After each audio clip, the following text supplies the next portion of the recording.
Good morning, everybody. We'll call the January 30th, 2023 work session to order.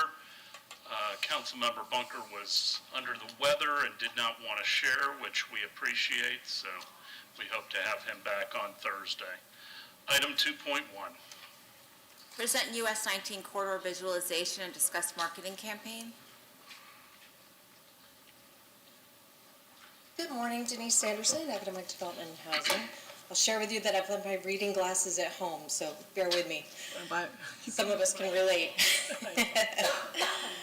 So the Economic Development Division's work is centered around the business retention, expansion, and attraction of primary industries, as well as small business development and entrepreneurship. At a macro level, our goal is to diversify and strengthen the economic base, the well-being of, and including the well-being of the community through efforts that support high-quality job creation and retention, increase tax base, and enhance quality of life. There are a number of strategies and tactics used to achieve this broad goal, but today's presentation is very narrow and it's focused. In 2017, the city rezoned approximately 4,000 parcels along the US19 corridor and a bit along Gulf to Bay. And the US19 zoning district is designed to promote employment-intensive and transit-supportive forms of development and encourages mixed-use destinations. Its proximity to international airports, the port, the regional labor market, makes US19 a great location for corporate headquarters, finance, insurance, and other types of office uses. These types of businesses can locate anywhere, so it's highly competitive and requires creative and direct approaches in order to gain the attention of brokers, developers, site selectors, and CEOs. In an effort to reach this targeted audience, in July we engaged Tampa Bay Regional Planning Council to develop conceptual 3D images or visualizations.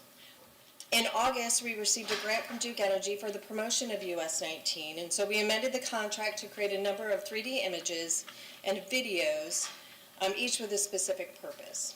What I'd like to share with you today is the long video. This is 5 minutes in length, and it's intended specifically for the site selector, developer, and CEO who may not be familiar with the area.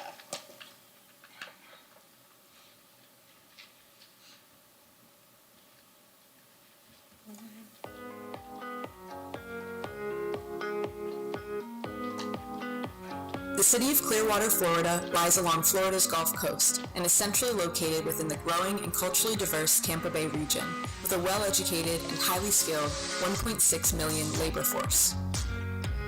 US19 is a limited access highway and serves as the primary commercial corridor for central and northern Pinellas County, connecting businesses to customers and is the main transportation thoroughfare for the workforce in this area.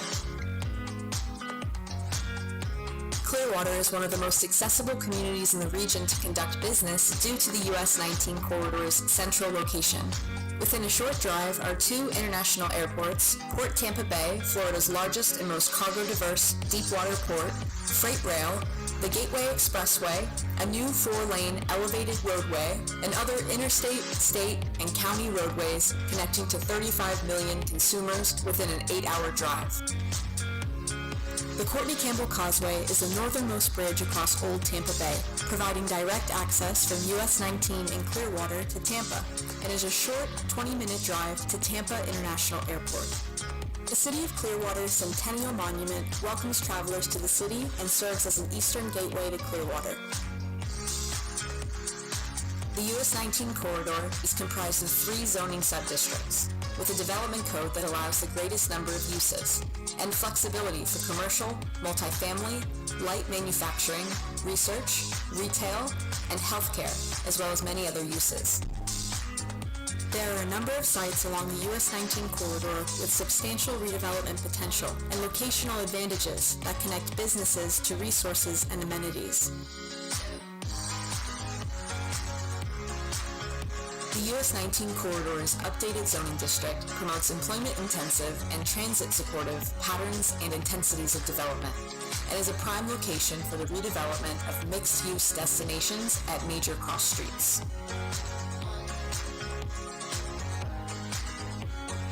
With a vision to increase employment opportunities through a single corridor-wide zoning district, The City of Clearwater has positioned this 7-mile stretch of the US 19 corridor to be an economically vibrant, attractive, and safe destination for people to work, live, and shop in the Tampa Bay region. There are exceptional redevelopment opportunities adjacent to the Baycare Ballpark, a popular sports complex that is home to both Philadelphia Phillies spring training and the Clearwater Threshers minor league baseball team. This illustration includes 502,000 square feet of office space, 35,000 square feet of retail space, 152 apartments, and several outdoor gathering spaces.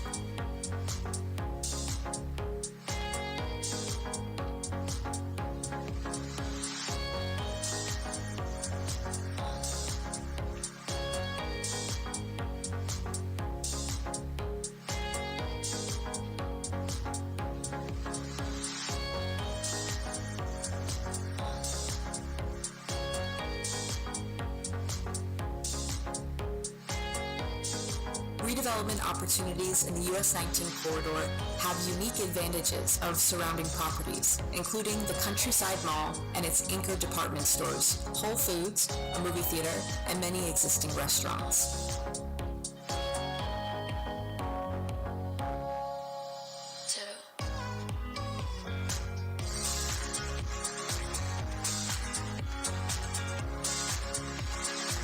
In addition to its location along US 19, this site is located at the intersection of two major retail corridors and represents one of the largest redevelopment opportunities in the Tampa Bay region. There are 60 acres that can be transformed into a community gathering space to work, live, shop, and dine.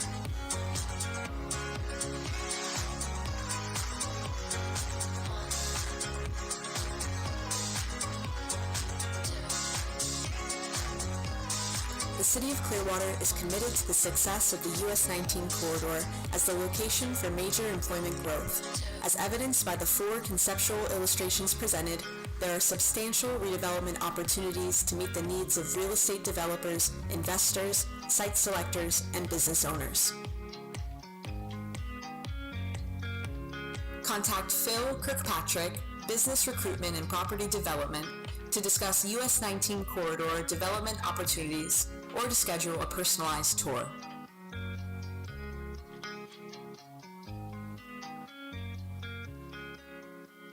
So as you can see, we selected 4 sites along the corridor, each for a different reason, but for the singular purpose of inspiring imagination and bringing attention to the development potential this corridor provides. As noted throughout the video, these images do not represent a proposed project. We did not engage the property owners of these sites, but we do hope that they'll find some inspiration in those as well. To kick off the marketing campaign, an article will be published in early February by 83 Degrees Media. Will be the Crew Tampa Bay Luncheon sponsor for the month of February, and will feature this video to 200 or more members of that organization. Crew is a business network of commercial real estate women and men. And our advertisement will be featured as the lead drop-down banner on Urban Land Institute's Urban Land magazines. The ads will be featured in this national digital magazine for the months of February, March, and June. Additionally, we'll be posting shorter versions on LinkedIn, 15 to 30 seconds in length, and sending directly to a number of local and national brokers, site selectors, and developers, encouraging them to explore our new webpage, myclearwater.com/US19. And we'll be hosting some fan tours as well. Finally, we'll be issuing a press release in the coming weeks for regional media, as well as some targeted statewide publications such as Florida Trend. And total cost for all of these efforts, as I've described them, including the video, is about $45,000, $25,000 of which is to be paid for by the Duke Energy grant.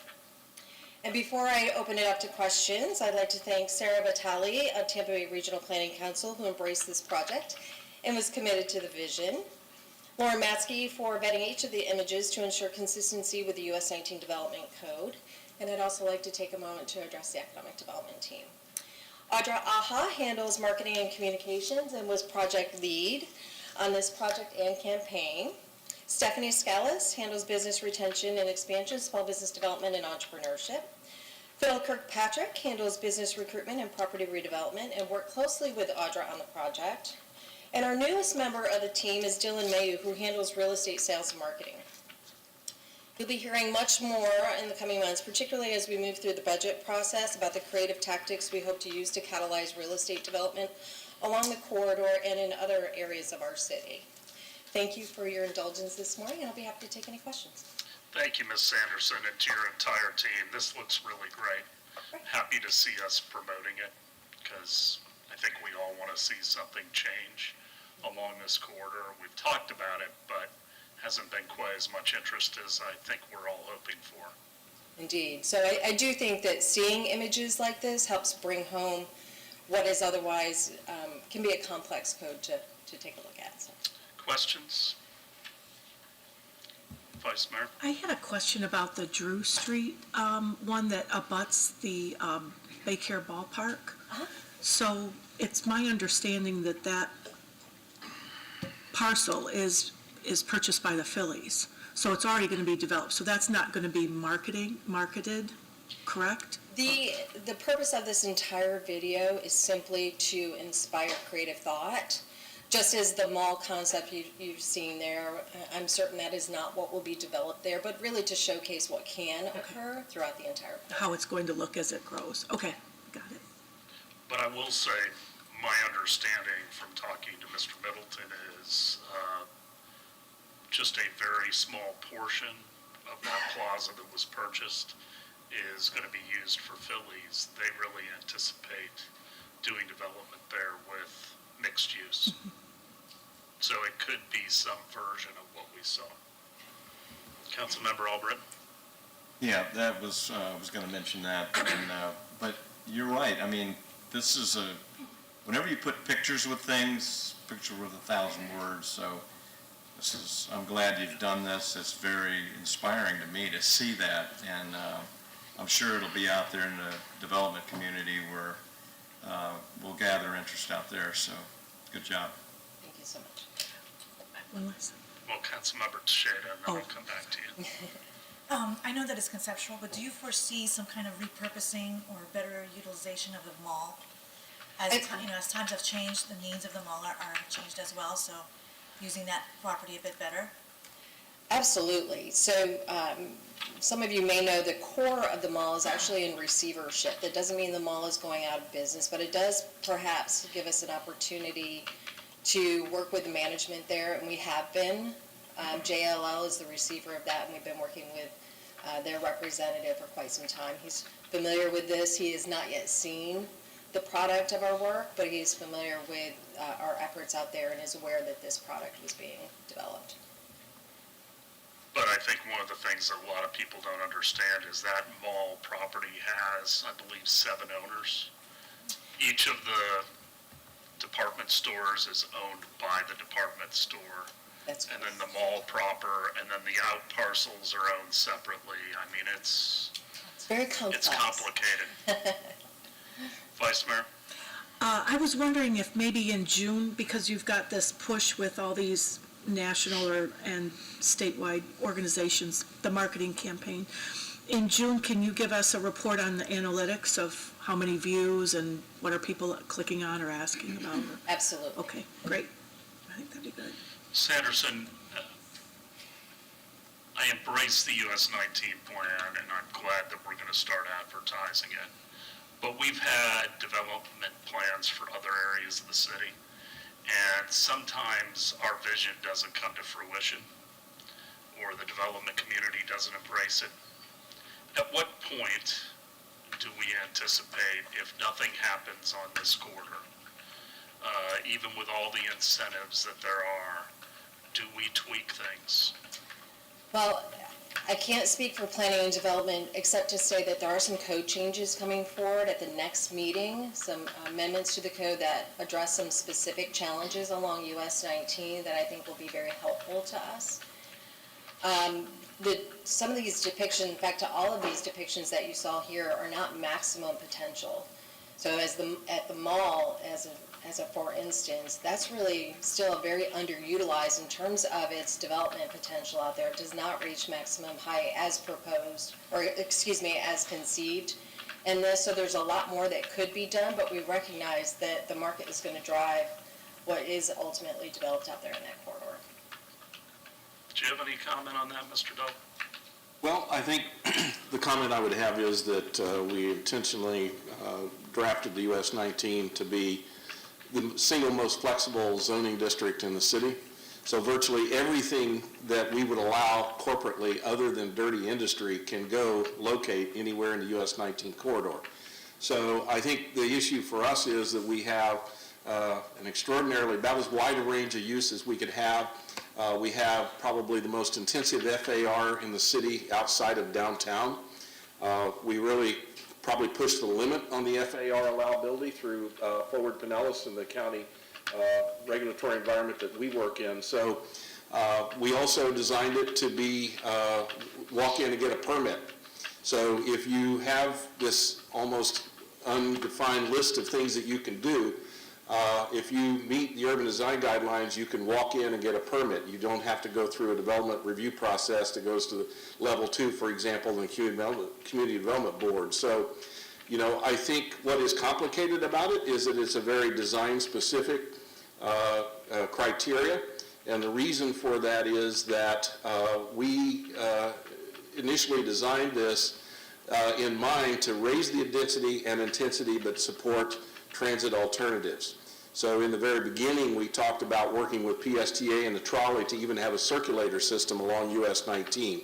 So there are reasons for the density, intensity, and our ability to accommodate that under the countywide rules. And that's part of the end game, is to promote transportation alternatives. So I think we can continue to tweak things with regard to the construct of the code, the permittability. We almost made it easier than it could be. So we had developers really coming in looking for a separate little process to vet their projects before coming in to apply for a permit. So, but those are all good things. I think what we've seen is, and this is my last comment on this, that we've seen the strength of the housing market represented, but not the strength of the office and that kind of market. So, but a lot of times those things follow rooftops. So, you know, what we want to be is the Central Pinellas version of West Shore. And that's why we're pursuing this very targeted, ambitious marketing campaign to tell the world that there is a regional economic development opportunity right here in Central Pinellas. So it's a work in progress. Yeah, I was just disappointed, for instance, to see the business center, the northern building, be demolished and have, you know, a big box retailer take that space. You know, if those businesses aren't making it, and that's a very low intensity on that site, if both of those had come down, something more substantial could have been put there other than apartments, or at least having mixed use. So, anything else? Thank you all. Thank you. If you don't mind, I wish to draw attention to the US 19 landing page. Joel, can you put that up for me?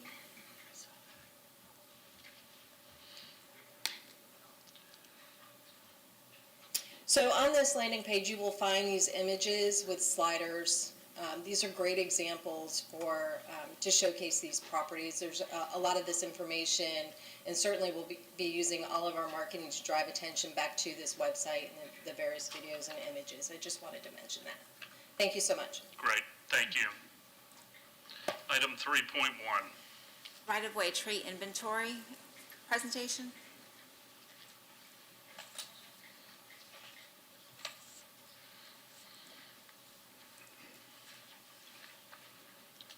Good morning. Good morning, Mayor, council members, Dan Mirabile, Public Works Director. Matt Anderson and William Anderson are here with me this morning to provide you with an update on the tree assessment and inventory program. We're going to give you an overview of the program, how the program was developed, the scope of work that was included, and my observations and recommendations for going forward. Let's first look at this timeline that shows how the program has progressed over the past 2 years. Matt presented the program at the September 14th, 2020 work session. Then on September 17th, 2020, the city entered into agreement with eSciences to assess and inventory all trees in the right-of-way. eSciences commenced work in October of 2020. The city then entered into agreement with O'Neill's Tree Service for the tree stump and removal on May 6, 2021. That agreement was for 1 year, but it included 4 one-year extensions to go along with the program. In September of 2021, O'Neill's began removing trees in Zone 1. The removal contract was extended for 1 year in May of 2022. Public Works took over managing the program in October of 2022. Then, of course, on the 23rd of this month, all work was halted. All right, I'm going to go through the inventory format on how it was essentially set up. We divided the city into 5 equally geographical size zones with approximately 4,000 trees per zone. eSciences, who is our consultant, conducted an inventory of 1 zone per year.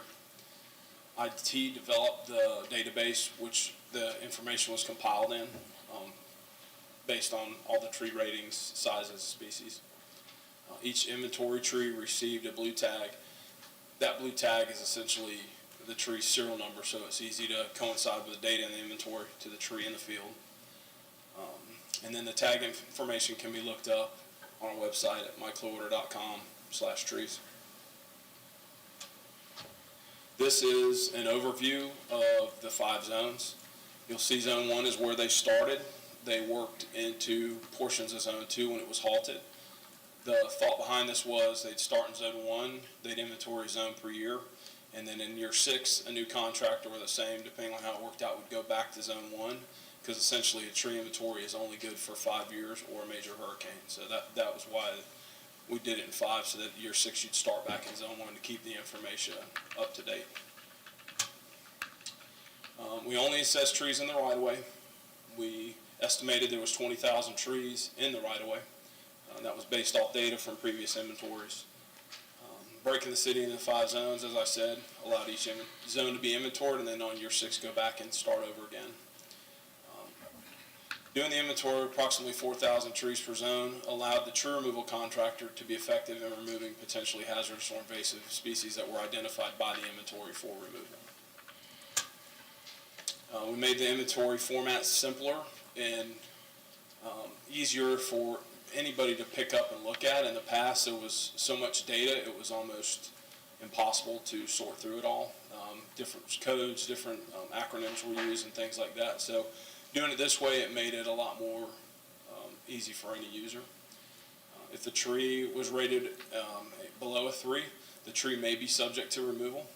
And then any additional comments such as overhead wires or wildlife present, such as owls or bees or things like that, could be noted in there to prevent any issues with removals.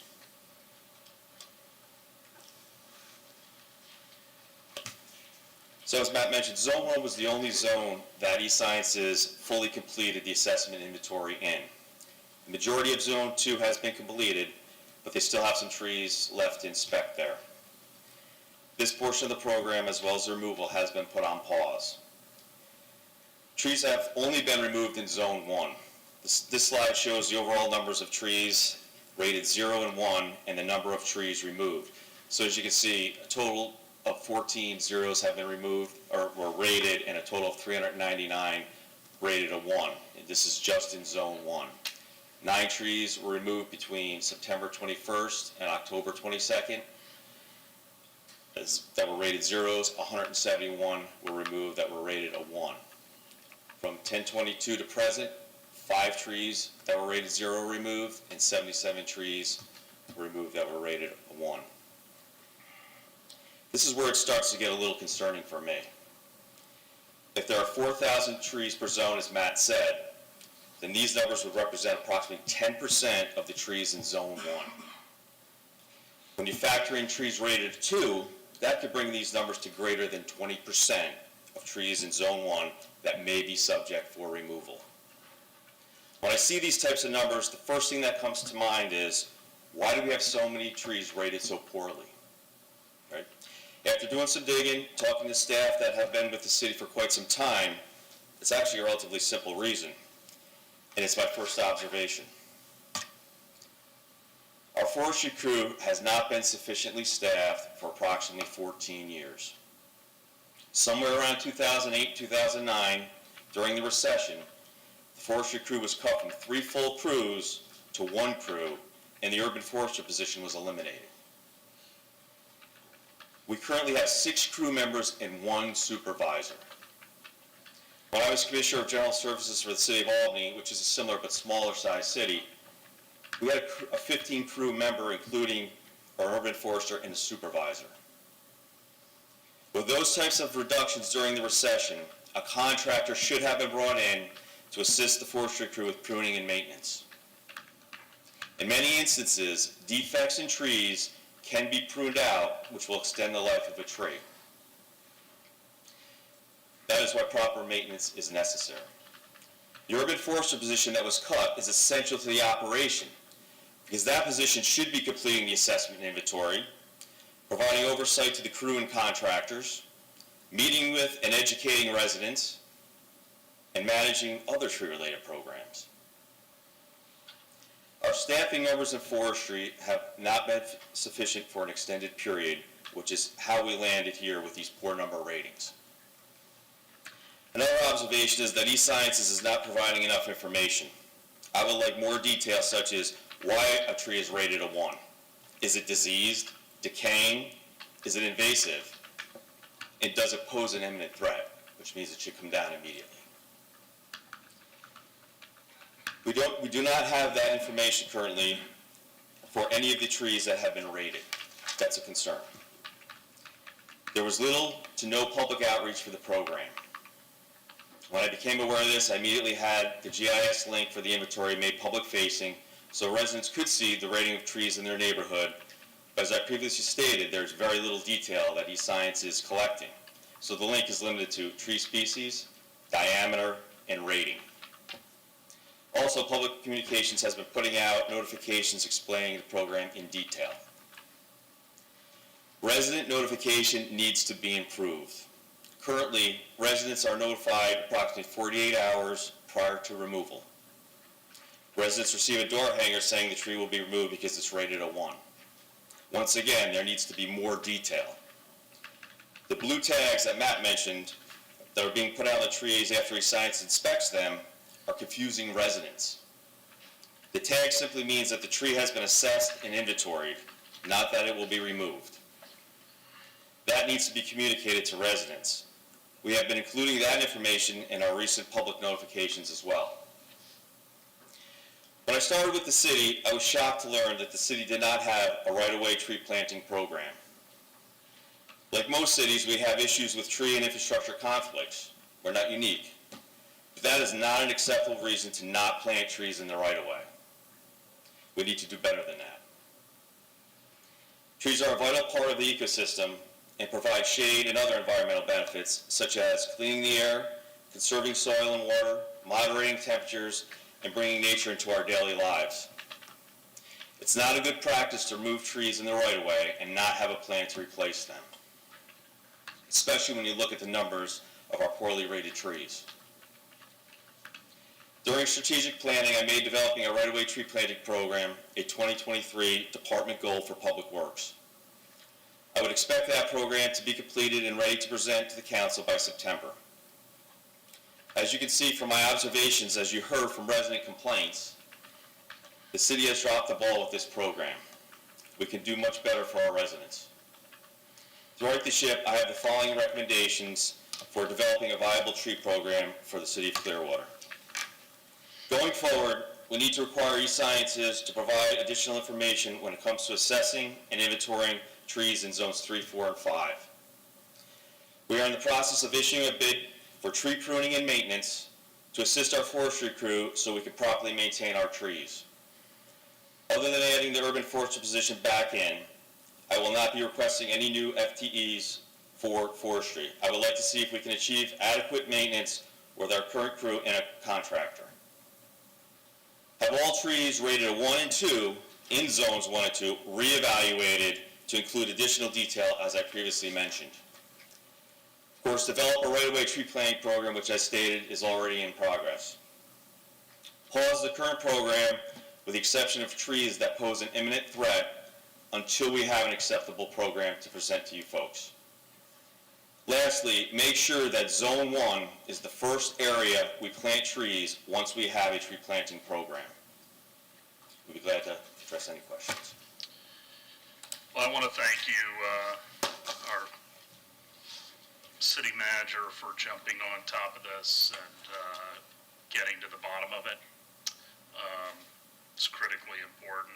Obviously, we've got some citizens that are very concerned, as I think the council is too. Do we have any idea? I think we do need to upgrade the rating system that our contractor is performing. Do we have an idea of what the incremental cost is going to be to do that? Well, one of the issues is that eScience the two certified arborists that were working for them are no longer with them. So we need to have a conversation with them. We may just part ways and then start over. I mean, Mr. Mayberry used to be with them, was he not? He's not anymore. That's Yeah. correct. Who was our arborist for almost 30 years, I think, and he's kind of the godfather of arborists in all of Pinellas County. So that's a shame. What about invasive species? What do we have as listed as invasive species? Because obviously one of the homes that I went out to had camphors. The homeowner's obviously very concerned about why those trees were cut down. So what do we categorize as invasive? What we go off of is the Florida Exotic Pest Council's list. They go through every several years and go through different species and make sure that the ones that are on the list or should be there, or if there's more that need to be added or added. Camphor was added about 6 years ago, I believe. Don't quote me on that, but they are Category 1 invasive, along with Brazilian pepper, melaleuca, the carrotwood, those other ones on the list. There's a full list, and I could get the link to where it can be accessed. We could put it on the website. But there's Category 1 and Category 2. And Category 1 is the worst, and the University of Florida recommends removal. Because what happens is, even though they're in a right-of-way situation, birds come because they're heavy cedars, and they go and spread them into native areas, wetland areas, and they compete very aggressively with native species. So that's one of the reasons that they were added to the Category 1 list. Okay. So if they're on the invasive species list, it doesn't matter the health of the tree? That has been the direction that we have gone with, yes, sir. One thing inherent about invasive species is they typically are very healthy, very vigorous trees, and that's why they are invasive, because they are able to put the roots down quicker, free seed quicker, and those types of activities that allows them to take over natural communities. So can you help myself and probably the public too? Can you just explain all the different ratings of the trees and kind of what the indications are on those? Be our tree doctor real quick. Sure. So we use a rating scale of 0 to 6. A 0 is a dead tree, and I'm reading this from the code. It can be found in 3-1202.h, but 1 is a poor, nearly dead or hazardous, removal required. 2, below average, declining disease, poor structure, potential hazard, removal required. A 3 rating, that's what the city considers a viable tree for preservation in a development situation. Average, minor problems, minor decline, minor tip dieback, minor inclusion. Problems can be corrected, worthy of preservation. Number 4, above average, healthy tree with only minor problems, worthy of preservation. 5, outstanding, very healthy, shall be preserved. And then a rated 6 is considered a specimen. Unique in size, age, exceptional quality, shall be preserved. So that's the rating system that essentially was put in. The invasives is one of those things that is not codified in the rating system, but is in the code. We don't allow people to plant invasives back, and going off of the recommendation of UF, that's why they were put into this inventory removal program. And so as far as undermining infrastructure, I'm assuming we're worried about overhead infrastructure and also underground infrastructure. How do we make those determinations going forward if we're going to start a planting program? Again, and that's part of the program. Look at species that are suitable for an urban environment, that the root structure can be somewhat controlled. And to look at the areas where we are planting them. I'm not saying put a tree out there whenever we take a tree down, but look, what areas make sense to put a tree back in so we can attempt to reestablish our tree canopy. Okay. Other questions? Councilmember Scheib. First of all, I was very happy to read your recommendations and observations. They they really coincided with the residents that reached out to me and what their concerns were. I just wanted to point out if there's any way that we can extend the 48-hour heads up. I think that's not enough, so we can look into that. And as well as there's some confusion about right-of-way in terms of if the tree is in a private property, but it overlaps into right-of-way. So those are the questions that I received this weekend.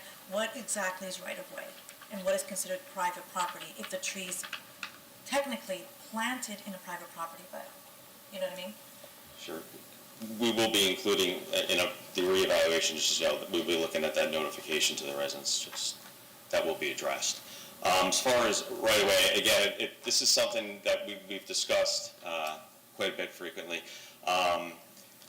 Typically, if a tree is planted on private property and it grows into the right of way, crosses that line, the practice in the past has been that the city would address it, and I can let Matt speak to that more, because he's worked on several of those, but that's been the practice. So when a tree's limbs breach a different property line, essentially that property line goes through the air. So it is viewed as once the limb leaves, it's the responsibility of the property owner that it grows over. When a trunk leaves, and this has obviously been done throughout the years, we had different city management, different risk managers, but the practice that we have been working under was from the older management was once that tree leaves and grows into the right-of-way, whether it's 10% or 100%, because it's in partially or wholly in the right-of-way, it's a responsibility of the city. If there was an issue or someone was injured, property damage, the city would be looking to be held responsible at that point. So that was the guidance given at the time, and obviously that may not be the case anymore, but that is the guise that we were working on. So when you mean by responsibility, it means that the city would make the decision whether to, or what to do with the tree. The owner would have no input. Correct. If it was a situation where the tree needed to be removed, obviously if it needed to be pruned, once it crosses that line, becomes a hazard over the roadways and things, that we have no choice. It's over our property at that point, which the right-of-way is. The right-of-way is property that we own. That grass strip, even though it's attached to the homeowner's house, they're responsible for keeping it mowed, but the trees and those things in right-of-way are the responsibility of the city. Hopefully that answers everything. As part of the reevaluation going forward, we're going to look at that process, talk to David, see if we're doing it the right way, or we maybe could look at a different process for that engages the homeowner as well. Yeah, exactly.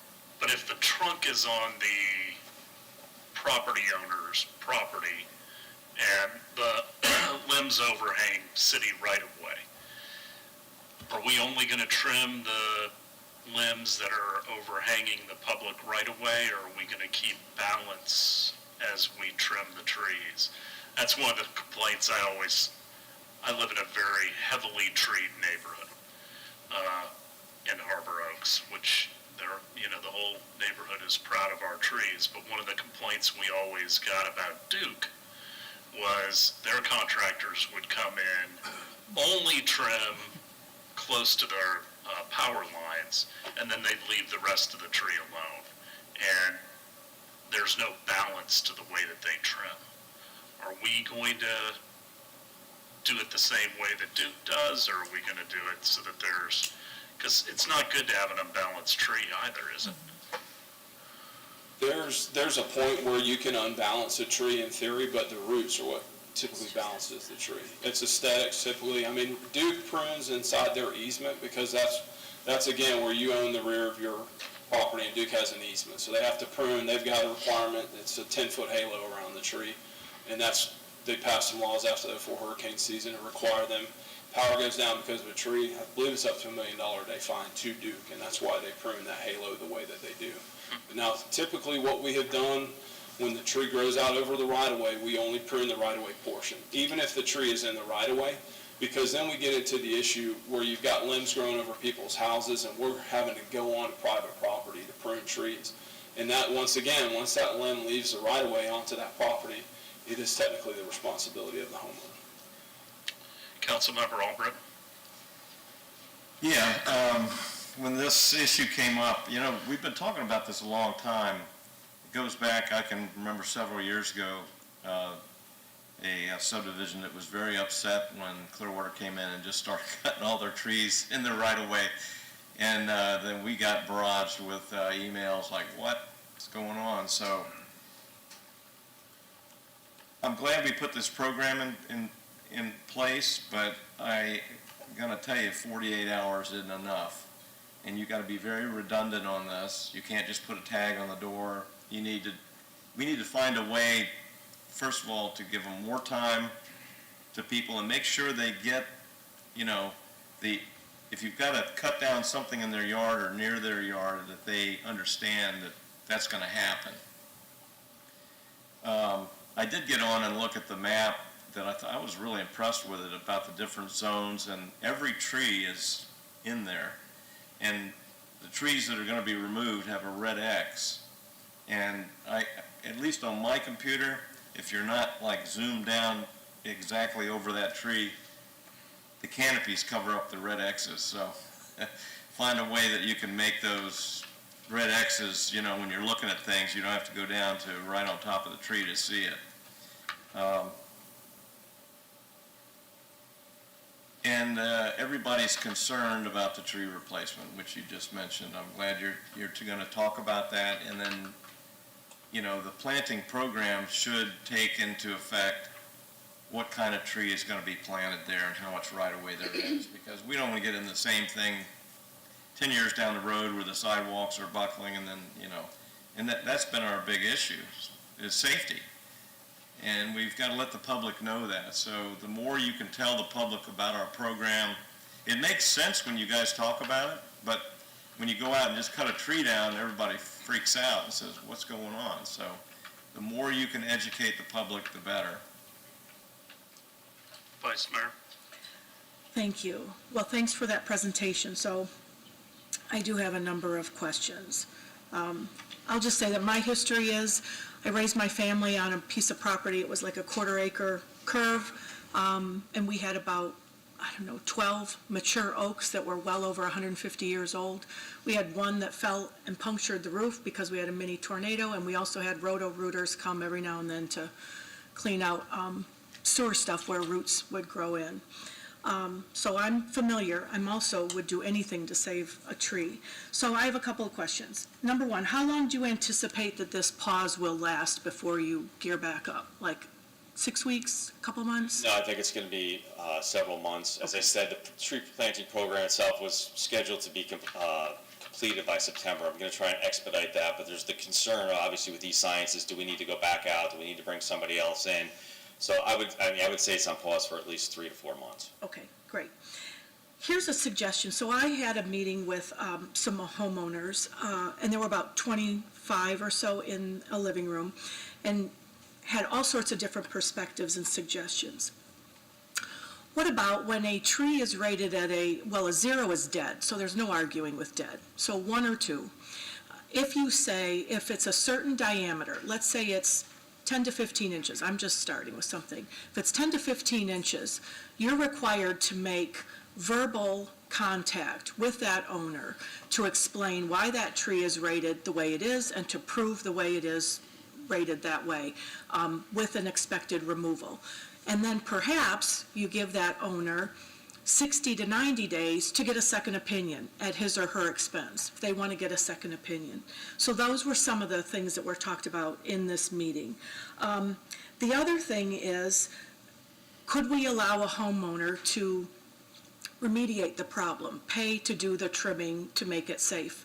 Hopefully, the city's going to come and do all that trimming and pruning that we've delayed for 14 years, right? We haven't stepped up for the last 14 years to maintain them the way we should have. So it really shouldn't be at the owner's expense, but let's try to do that. And then there was a question from a resident who is also a landlord, and he said that he has a big tree on this rental property that he wants to continue to have there, and he's taken out an extra insurance policy, which, again, I have no idea but he said it was $1 million policy and it cost about $250 a year to have this extra insurance to make sure that this tree could remain on his property. So is that something that we could offer? So my peers have clearly said they want a longer notification time. So I think that's good. 30, 60, 90 days to allow for a second opinion, I think is fair as well. And then also, Councilmember Teixeira asked about the right-of-way. And it's my understanding that our measurement for right-of-way, when my trees came down, it was 17 feet from the center of the road. I'm told that that right-of-way throughout our city varies depending on the road. Okay, so if that's true, can we have on the tree inventory tagged to the blue tag, if somebody looks up their street and their tree, they also have information about what the measurement is to the right-of-way? Again, this is all information I working definitely through? want more detail, and I agree with a lot of the statements you just put out there. And definitely resident notification involvement is something that needs to be increased. The other thing is, and not to get, but if we're talking about, we need to understand what we mean by the tree.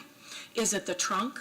Is it the roots and the drip line that invade into streets and right into sidewalks, streets? So what do we mean when a resident is going to measure, this is where my trees start?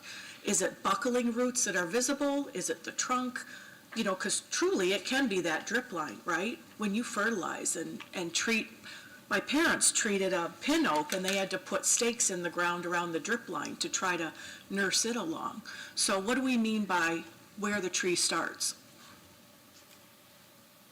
Well, the practice has been essentially where the buttress root portion of the tree, it's what's visible when the trunk flares down.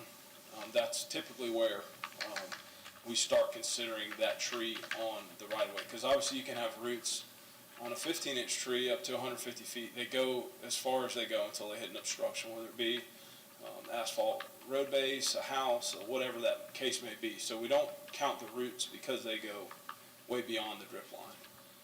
As far as the limbs, if the tree's fully on private property, once that limb enters into the city's right-of-way, that is where that limb becomes the responsibility of the cities. And as far as the right-of-ways, the one tricky thing is they're not always center line. So if we're going to let people know, hey, you want to measure, we've got offset right-of-ways in portions of the city. So that's just something to keep in mind. It is not always the center line of the road. And that's where I think if a tree is a certain diameter, again, if we say 10, 15 inches, we can have that verbal documented interaction with that resident that says, your center line is here, right? And so we're not doing it for 4-inch trees or something like that. Yeah, we only inventory trees that are 6 inches or larger that are in the right of way. Okay. Hardwood species. There's no doubt, the trees, the locations where we have potential conflicts, we need to do a much better job of working with residents there, without a doubt. And then if we consider a replacement program, I don't know what your budget is, how much money you have in your account, who would pay for that, but I would hope that the replacements aren't like Arbor Day giveaway trees that are, a twig. Public Works has a tree bank that we collect mitigation fees on. Developers take down trees. That's what will be used to put trees back out there. Okay. And then I have a number of questions, and I think I would hope that all of these things, all these emails from residents have been forwarded to you, but there are things like, what's the number of, all right, so she's got a whole bunch, but how many incidents did we have where there was some liability to the city related to trees, either trees falling on things or? I can't, won't even overstate Okay. it too much. I can't speak to that. Okay. And I'm just, so, here were some questions. Are you aware of any other city in Pinellas County who has a tree policy like this to cut down healthy trees and rights of ways? So far, she's contacted 15 out of the 24 municipalities. Yeah, I don't think we'd say they're healthy trees. So I think, I'm not certified arborist, I'm not looking at every tree that's out there. Leave that to the experts. Okay. I'm going to ensure that all of these questions from Tricia Kirby and Denise Cavoli, who are here, who had the 2 double trees that were featured on the news that are striking. Can I ensure that when I forward these questions to you, they'll get answered to Yes. them, rather than read them through today? And they have been. They have been? They have been forwarded, Okay. and so we are looking into that. As you can imagine, we've had a lot of inquiries as a result of this, and we wanted to pause the program and provide this information to the public, and then we will resume to responding to all the individual requests that we've gotten, but there are numerous of them. Okay. We will reach out to everyone that is in Okay. response. And then as I was talking to the mayor before our meeting started, we, apparently there's legislation proposed in this session.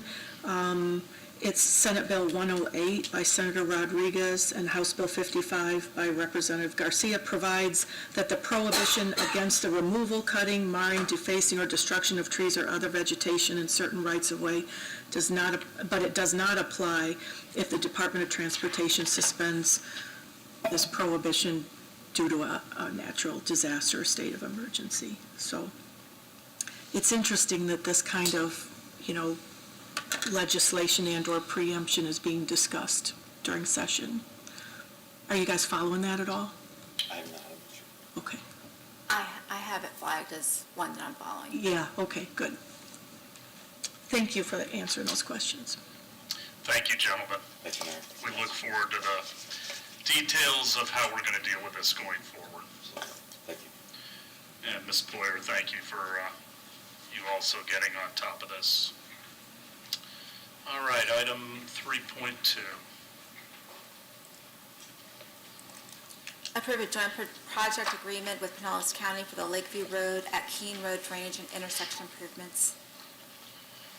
Good morning, Mayor and Council. Ivan Dimitrov, Engineering Department, Public Works. This JPA is for the design of city stormwater infrastructure. Pinellas County is leading the project effort, and Pinellas County is anticipating construction to begin in the fall of 2023. Any questions? Questions? Consent? Yep. 3.3, thank you. Approve the request from the owner of property address 144 Devon Drive to vacate the east 5-foot right-of-way easement. Morning, Council. Tom Mahoney, Public Works Engineering. The purpose for the vacation request is for the resident to update their driveway and pool renovations. There are no utilities within the easement, and staff recommends approval. Questions? Any questions for Mr. Mahoney? All right, we'll hear that on Thursday. 3.4. Approve the request from the owner of property address 1000 Eldorado Avenue to vacate the platted 5-foot public utility easement. This existing easement does not have any utilities in it. This will allow for the resident to install fencing along the back of their property line. There are no private or public utilities in the easement, so we have recommended approval. Councilmember Albrecht. So this isn't the first one we've seen along Eldorado. Since there's no utility, I guess it must have been something that went into effect years ago, thinking they may have some kind of utility easement there? Well, traditionally because the plat was probably in the 30s, Yeah. a lot of times the developers would just say, put a 5-foot utility easement on the rear of all property lines. They did it in Countryside even in the 80s. When we traditionally had utilities in the back of the properties.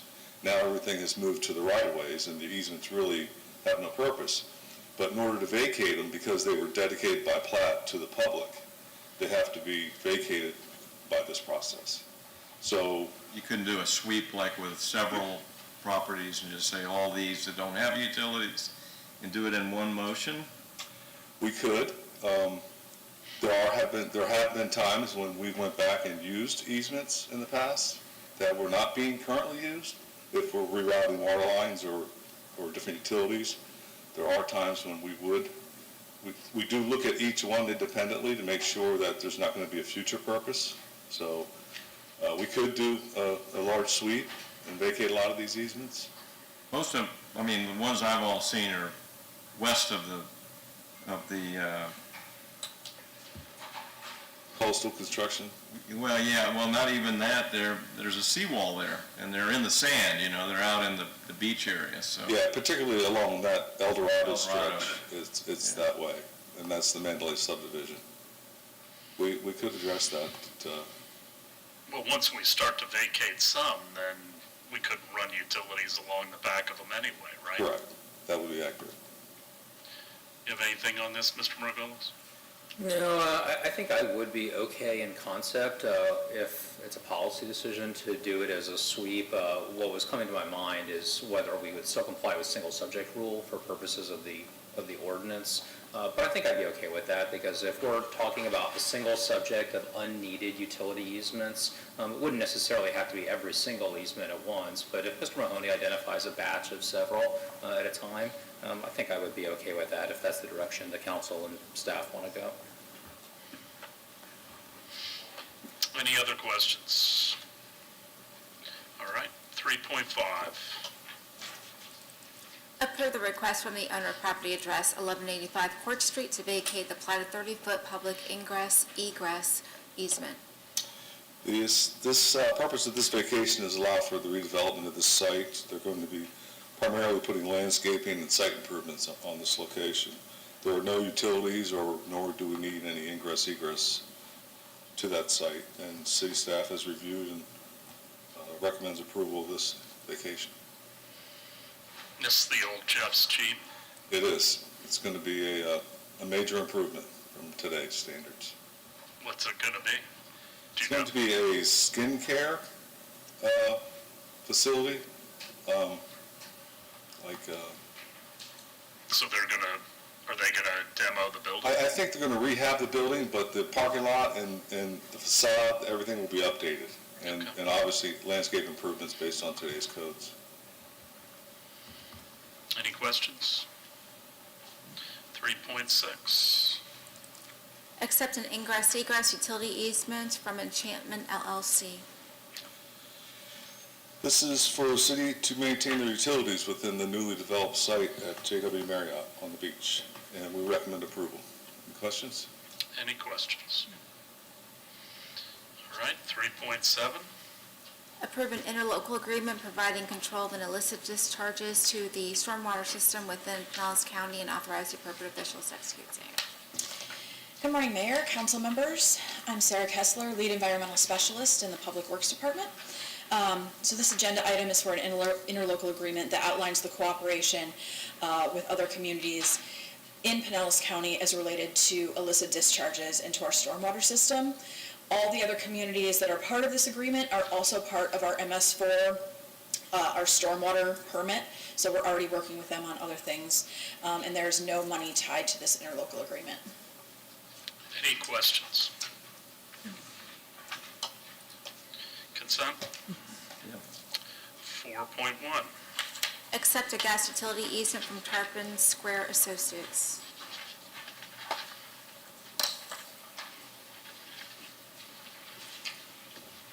Good morning, Council. My name is Alex Leon, Engineer Manager for the Gas Department. This item is looking for your acceptance for a 5-foot wide easement, approximately 1,100 feet. It will allow us to service our customers in that plaza. Any questions? Consent? 5.1. Approve Thank a you. master services agreement for professional consulting services between the city and Tetra Tech. Good morning, Division Chief Devon Graham of Emergency Management. This actually allows us to bring to fruition some of the issues we're having with the reimbursement process of our disasters and our declarations.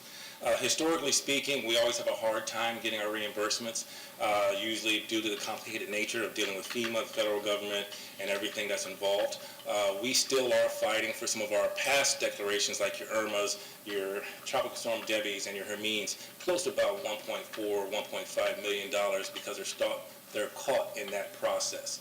Having Tetra Tech as part of our consultants or as part of a team who can work for us They have expertise in this. A lot of their staff are prior FEMA administrators, prior state representatives, and so they pretty much write the rule books that they keep changing for us on a day-to-day basis when we have these declarations. So they would help us to actually create the documentation, be our representative during the audit process, and to help us better get our recoveries and actually fight for more than what we've been able to in the past. So with that, if there's any questions, I'm willing to answer them.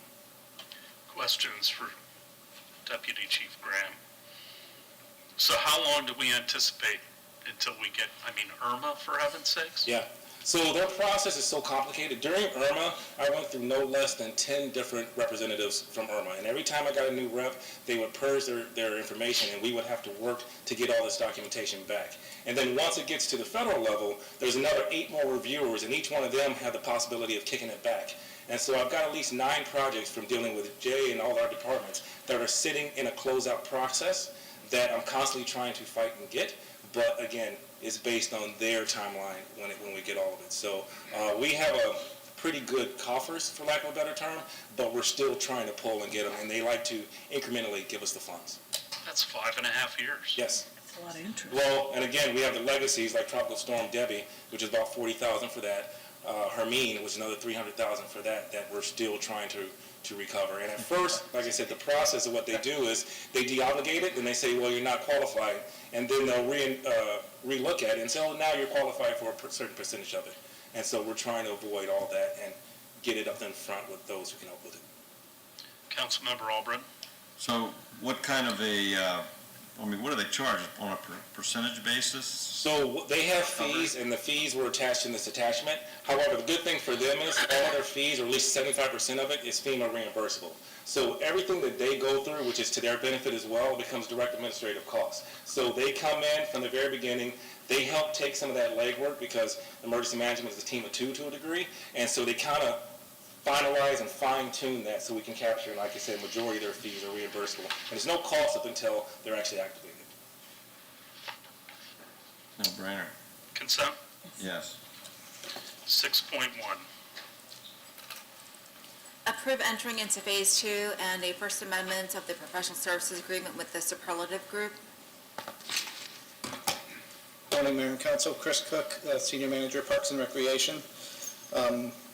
Back in March of 2022, the council approved a purchase order for the Superlative Group to enter into what was then Phase 1 of RFP 5021, which was to provide the city an asset inventory, valuation of those assets, and naming rights services for a professional services agreement related to sponsorship opportunities of the Imagine Clearwater project. Superlative Group has completed Phase 1 of the project. They have identified those sponsorship opportunities and those assets along with the valuations. Here today with me is Pat Neeser from the Superlative Group, an executive with them, who's going to just do a recap of Phase 1 and then a step-by-step process of what Phase 2 will look like, as well as answer any questions that you all have. Phase 2 of this agreement, which we're looking to move forward in, is for us to develop strategic sales campaigns for the sponsorship and naming rights of those assets that they identified in Phase 1. City staff will be engaged with Superlative Group throughout the process, as well as our venue operator, Ruth Eckert Hall, with which we've already established communications and had meetings with all 3 parties involved. There will be some adjustments to the valuation process now that Ruth Eckert has aggressively started to add more dates and events to the calendar, as the rising tide of more events and more people will mean valuations will evolve. Staff is recommending, following the guidance of our city attorney and his assistants, an amendment to that professional services agreement, which does a few things. One is it's just narrowing the focus, with the park being just a few months away, to being specifically for Coachman Park. It's modifying the commission structure, which I'll touch on briefly. And then it's also recognizing Ruth Eckert Hall's ability to sell program sponsors as well as individual event sponsors. As far as the commission structure, so what we're recommending is to move to a retainer of $7,500 per month, and this will get us a 15% commission on any sponsorships that come out of this, except in the case where the city brings forward a partner that then becomes a sponsor, we've modified that rate to 7.5%. Sponsorship income is the agreements the city will own with those sponsors. Superlative will be negotiating with them, but we will own the agreements, so we'll be part of those every step of the way with legal reviews to make sure that we're all comfortable with language referring to renewals and things like that the city will own. With that, I will turn it over to Mr. Neeser, along with just providing that one-sheet overview.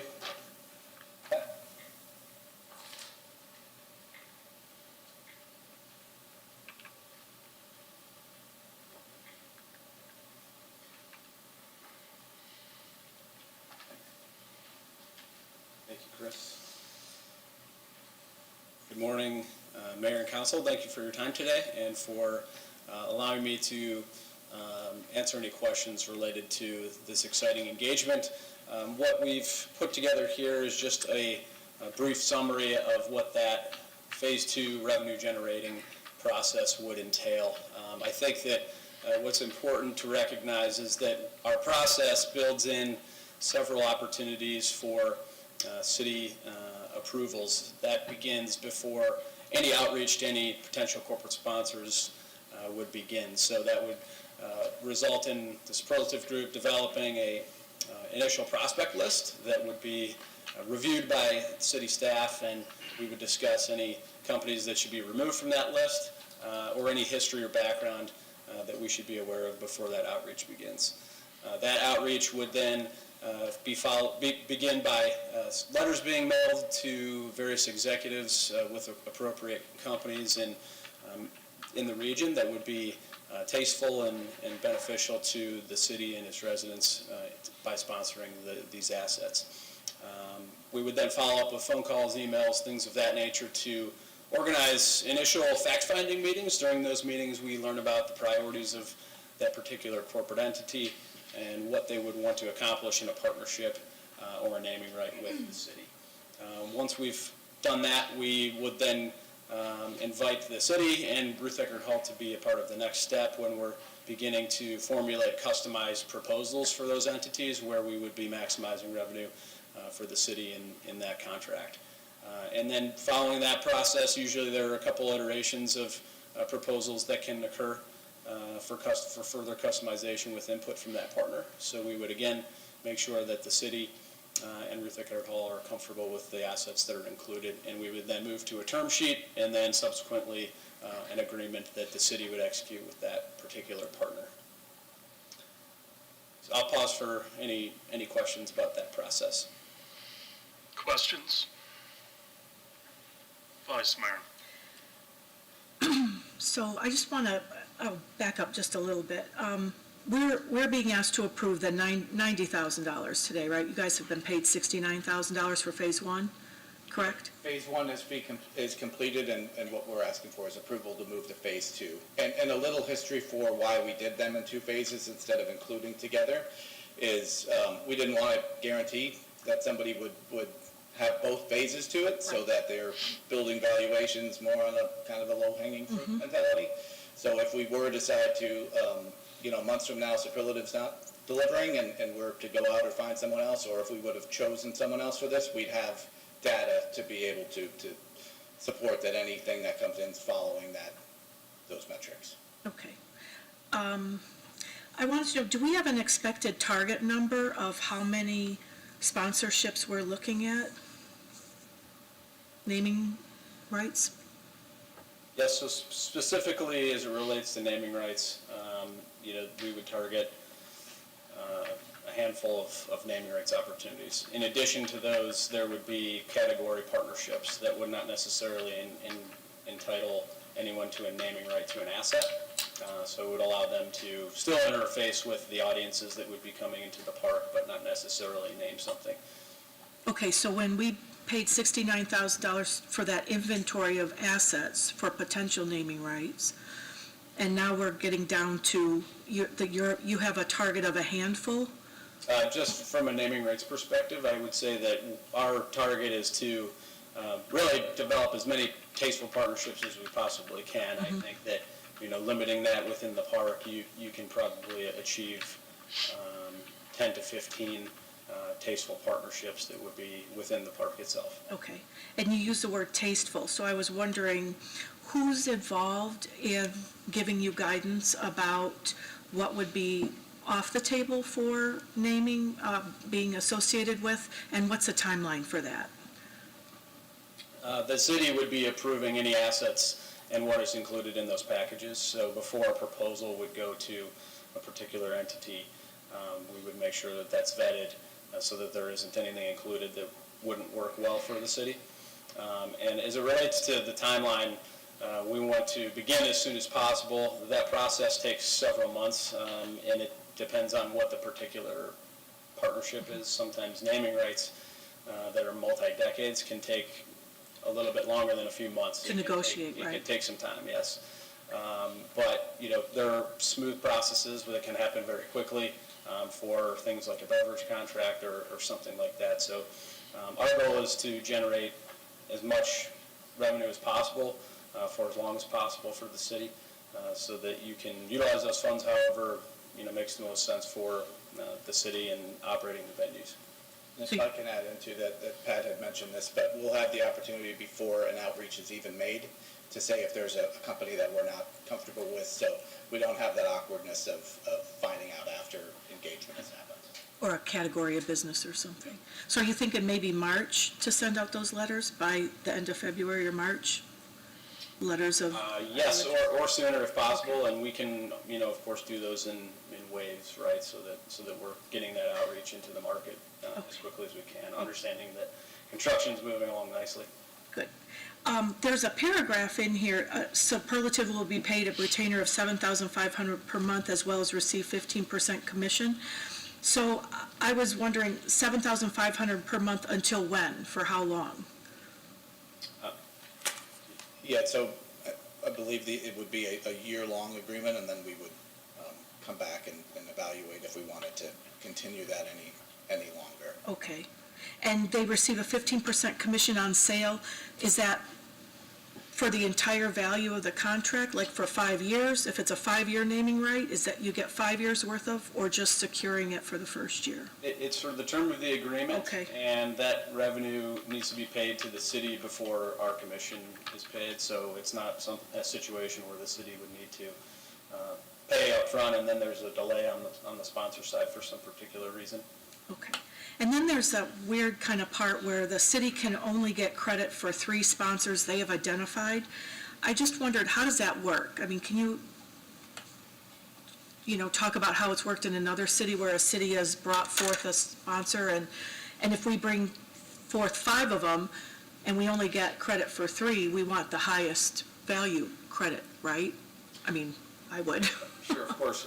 So I believe the way that the language is written is it says 3 or, as mutually agreed upon. So that number can increase if it makes sense. Typically, the way that, in our experience, the way that works is there's a very warm introduction and there's been heavy discussions about what the opportunity is. So let's just say that's naming rights to the amphitheater. There's a strong relationship with the business already, and we're going to still continue to assist in that process very heavily to guide negotiations and maximizing opportunities, as well as with the development of what that agreement could look like. So that's the way that we've experienced that, so that it's not just we have this person's contact information, please give them a call. Okay.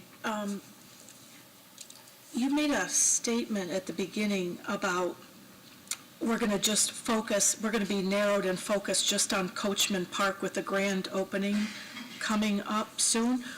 What else is there to focus on? I mean, I don't understand how that's narrow, aren't we?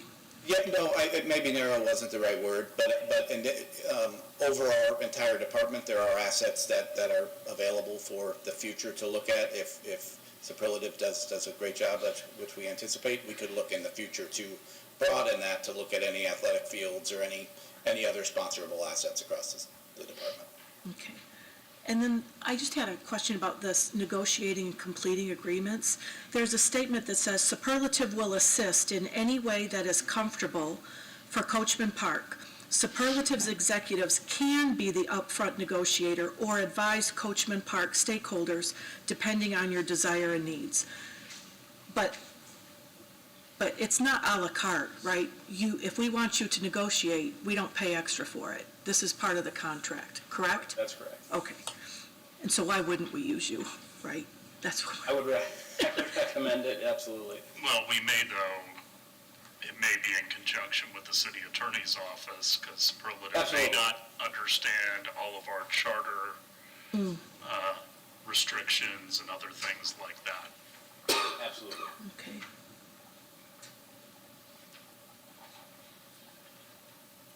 Yeah. I think I'm good. Thank you. Councilmember Tejeda. Just want to follow up on a comment, Chris, that you made, that after 12 months, it's going to be reevaluated, the retainer. So you foresee this as an ongoing thing, this annual, I guess, agreement for a retainer of $7,500 a month? Yes, I think we would be evaluating as we go of what assets are available, things that may, as I've mentioned, as Coachman Park evolves and as we may see a lot more activity in certain areas or something that we don't identify as an asset becomes something that we think is saleable. So it's hard to say that we would definitely go past 12 months, but depending on the success we have with selling the assets that we've identified and any additional opportunities, yeah, we would potentially look to continue into the future.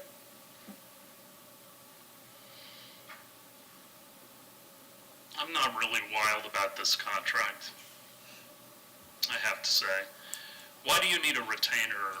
And I couldn't find the entire inventory. I'd like y'all to send that to me. But with the prices you put on the entire inventory, what is your potential commission? Well, I think that the potential commission depends on how many of those partnerships are sold, and then, of course, what the value is that's negotiated. And we would always want to. Well, but you put a value on it, you've already identified the inventory. What's 15% of that total inventory? I would say that that's probably $1 million over the course of several decades, based on all of those partnerships being sold at max revenue and being over the course of a long term for something like a naming right.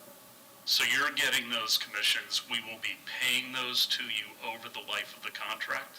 As the revenue is received, that's right. Okay.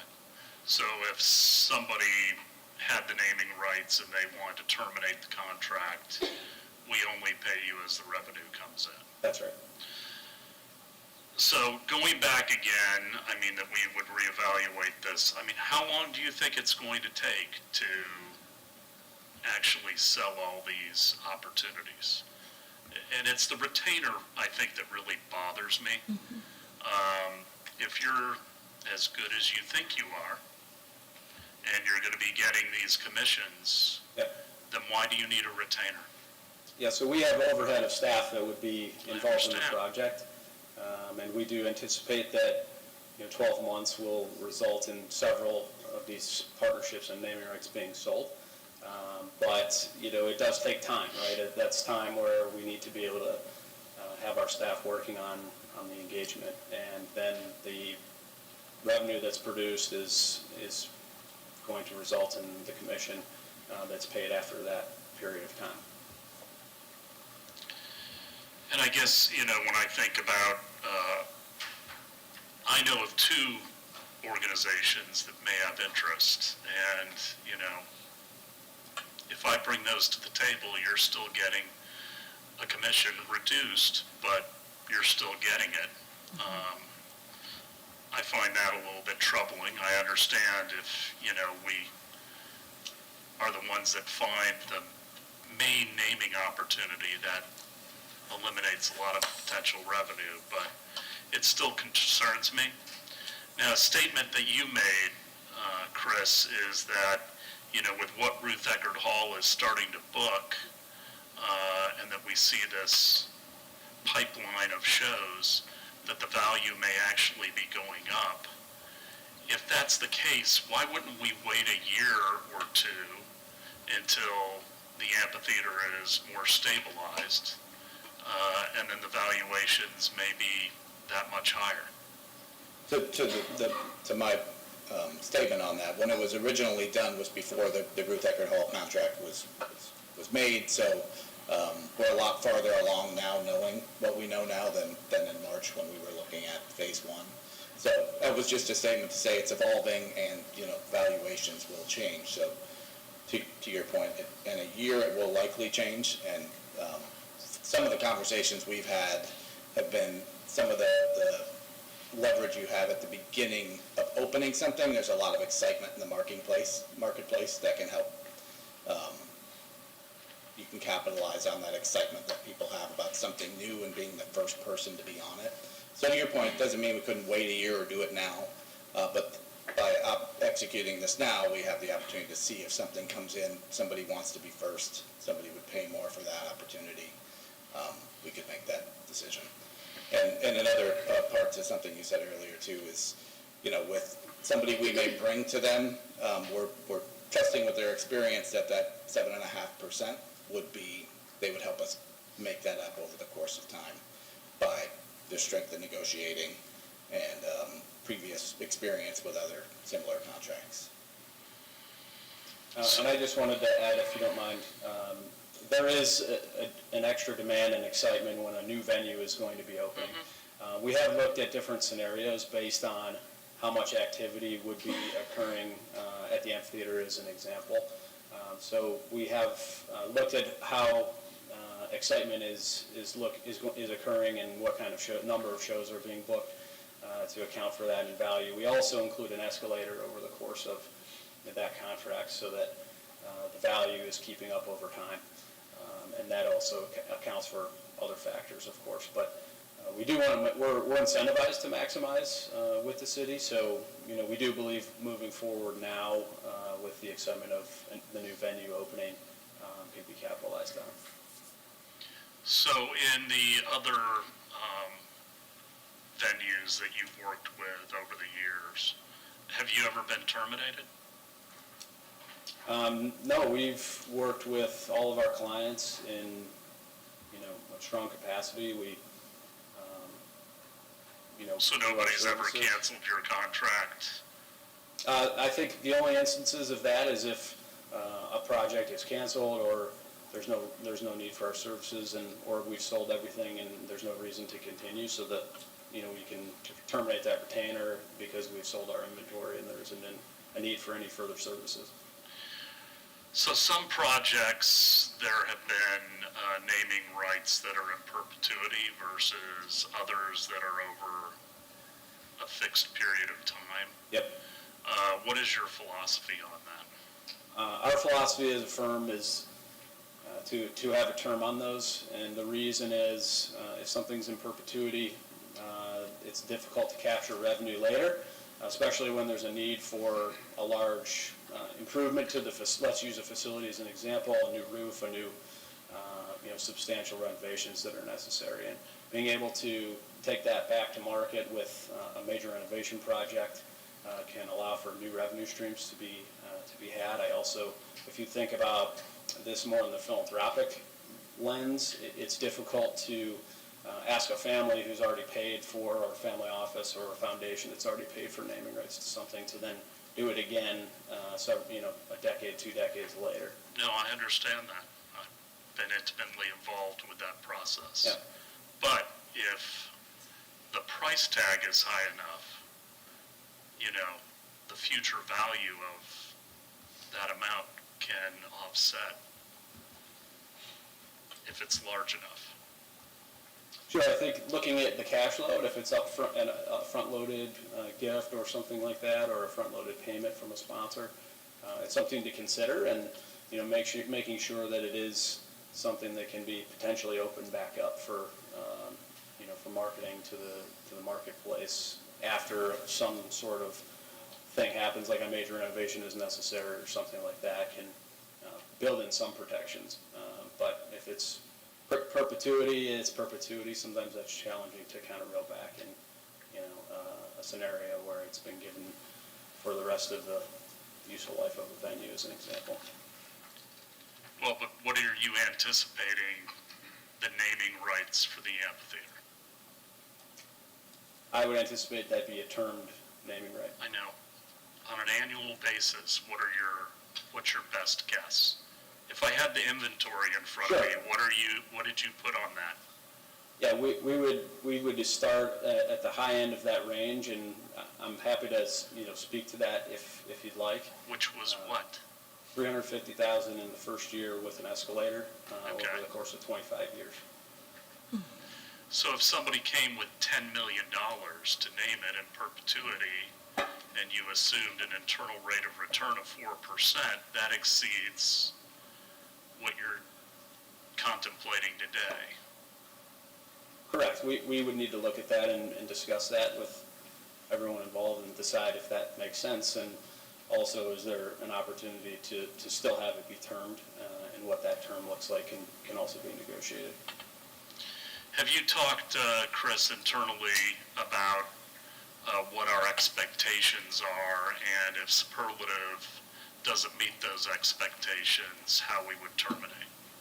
Yes, and then that's a big part of this because, as I said, we'll have the opportunity to be working with them through the process to see all the steps, and then ultimately we'll own the agreement. So if we're not seeing things come in that expect would, and so the expectation would be to see movement on multiple areas within the first year. We do understand, as we both have said, there's excitement in the marketplace with something new and being first on it. So I don't think we have a benchmark right now that says if this is not met that we will move to terminate, because we're going into the agreement with good expectations. But fortunately, the agreement does allow us that if we're not seeing movement and we're not seeing a sales campaign forward, we wouldn't want to continue with a retainer, obviously. So we'd be able to exit out of that. Well, I think we ought to think about that. I've told the story many times of one of my great professors who always said, before you go in the front door, you better know where the back door is. And so I think we ought to set some expectations. And I'm not prepared to put this on consent. So I want to see that inventory before Thursday. Please. Vice Mayor. Thank you. I share similar concerns. You did a better job of wording the questions. But so if we have, for example, let's say you secure Allstate to name our amphitheater, are you telling me that you negotiate a contract and you anticipate it's going to be a 25-year contract for naming the amphitheater with an accelerator, and then, okay, so the 25-year, to me, seems really long. I mean, I was thinking like, I have no idea about naming big venues, but, 10 years? I don't know. But let's say... Can I interject one thing? How long is our contract now with Baycare on the ballpark? I don't know that answer. Mr. Howe is? Jim Alliers, Director of Parks and Recreation. Mayor, I believe that one is 10 to 15 years. I'll double check with the Phillies because they're the ones that manage that contract, but it's in the 10 to 15 year range, as was the previous agreement that they have with Spectrum as well. All right. So it was like, okay, so you work real hard and you get Allstate and they name it, and we've got a 25-year accelerating contract, and you get paid the commission on that, 15% commission, plus you get paid $7,500 a month or whatever it is for 25 years. After we sign the contract, where we've got the accelerator. No, is that not how it works? It would just be the 15% commission. The $7,500 a month retainer would have ended. Stops as soon as we sign the contract with Allstate, or whatever we're signing it with? Or once our services are complete for sales. Okay. Once we finished off selling whatever we're selling, All right. don't think there's any more potential. Okay. The retainer goes away. And so then when those contracts expire at 10 years, 25 years, whatever it is, if we name the fountain for 5 years, then we have the option to have you come back and renegotiate a contract or shop around for another name, entity that might want to name that fountain or something, right? Correct. Okay. We could reengage, after terms have been expired, or the city may want to handle that themselves. Okay, so the 7,500 or so is only while we work through that list and get things named. After that, it's a 15% percentage. Okay, got it. And then the way out, the back door, is for cause? And do we pay a penalty if we break that contract before we agree on how many pieces are going to be named? I would have to look at the make sure contract. I don't believe there's some sort of penalty. I think there's an option for the city to Just end the engagement for cause or even convenience possibly. Okay. And then there was one section about naming rights being conveyed to Ruth Eckerd Hall if we wanted to, if the city wants to. So it was exclusivity, section 9. It says, it's hereby amended to read, value and sell sponsorship, naming rights, pouring rights for both alcoholic and non-alcoholic beverages, advertising, hospitality, and other rights, benefits, or recognition in whole or in part in connection with the assets, except to the extent that any such rights or similar rights have been conveyed by the client, which is the city, to Ruth Eckerd Hall as set forth. So does that mean we can transfer any of those naming entities? Yeah. So I think the context for this is important. I mean, the context for all of this was that we're operating within a structure with superlative as well as a parallel structure with Ruth Eckerd. Because of the strange timing in which this occurred, as noted in the agenda item, Council had approved the Phase 1 superlative agreement in March of 2022 prior to the selection of Ruth Eckerd as the venue operator and prior to all of that negotiation. That's okay, but that has led to the importance of making sure that these agreements line up with each other if we are going to be doing business with both a venue operator and separately with a naming rights entity. During the negotiation with Ruth Eckerd, the former city manager was in charge of it, but one thing I pointed out to him is that if he wants to move forward with superlative for Phase 2, and if council has also selected Ruth Eckerd as our negotiating partner, we have to ensure that these agreements are consistent with each other. Otherwise, it's not going to serve anyone well when we have conflicting agreements. It's going to be a disaster for all parties involved. So the way that the Ruth Eckerd agreement is structured and the agreement the council has approved with Ruth Eckerd allows Ruth Eckerd to have sponsorships for programs or events. They do not have, under the Ruth Eckerd agreement, any ability to have naming rights for the infrastructure of the park itself, but it was important to Ruth Eckerd minimally that they have the ability to have individual program sponsors and event sponsors. And so with council having now approved that agreement with Ruth Eckerd and giving Ruth Eckerd that ability, we had to make sure that superlative does not also get that same ability or that superlative's contract doesn't start undermining or conflicting with Ruth Eckerd's contract. And so that's all this section is to make sure we're deconflicting between both of our partners. Thanks. Thank you. Any other questions? Thank you, gentlemen. We're going to take a quick recess.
work session. We are on item 6.2. Approve a license agreement between the Board of Trustees of St. Petersburg College and the City of Clearwater for the use of Jack Russell Stadium. Morning, Mayor, City Council, City Managers, Mike Lockwood, Assistant Director for Parks and Recreation. In front of you this morning is a license agreement between the City of Clearwater and St. Petersburg College. The agreement outlines the usage for both baseball and softball teams utilizing Jack Russell Stadium and Eddie Seymour Complex. This is a 2-year agreement with a 1 2-year extension. With that, I'd be happy to answer your questions. Any questions for Mr. Lockwood? Vice Mayor. I have a couple questions on page 3 and 4. So on number 8, it says, the college is responsible to reimburse the city for all direct charges associated with their usage of the licensed areas. This would include field lighting, utility charges, and staff and field maintenance costs outside of the college's approved schedule.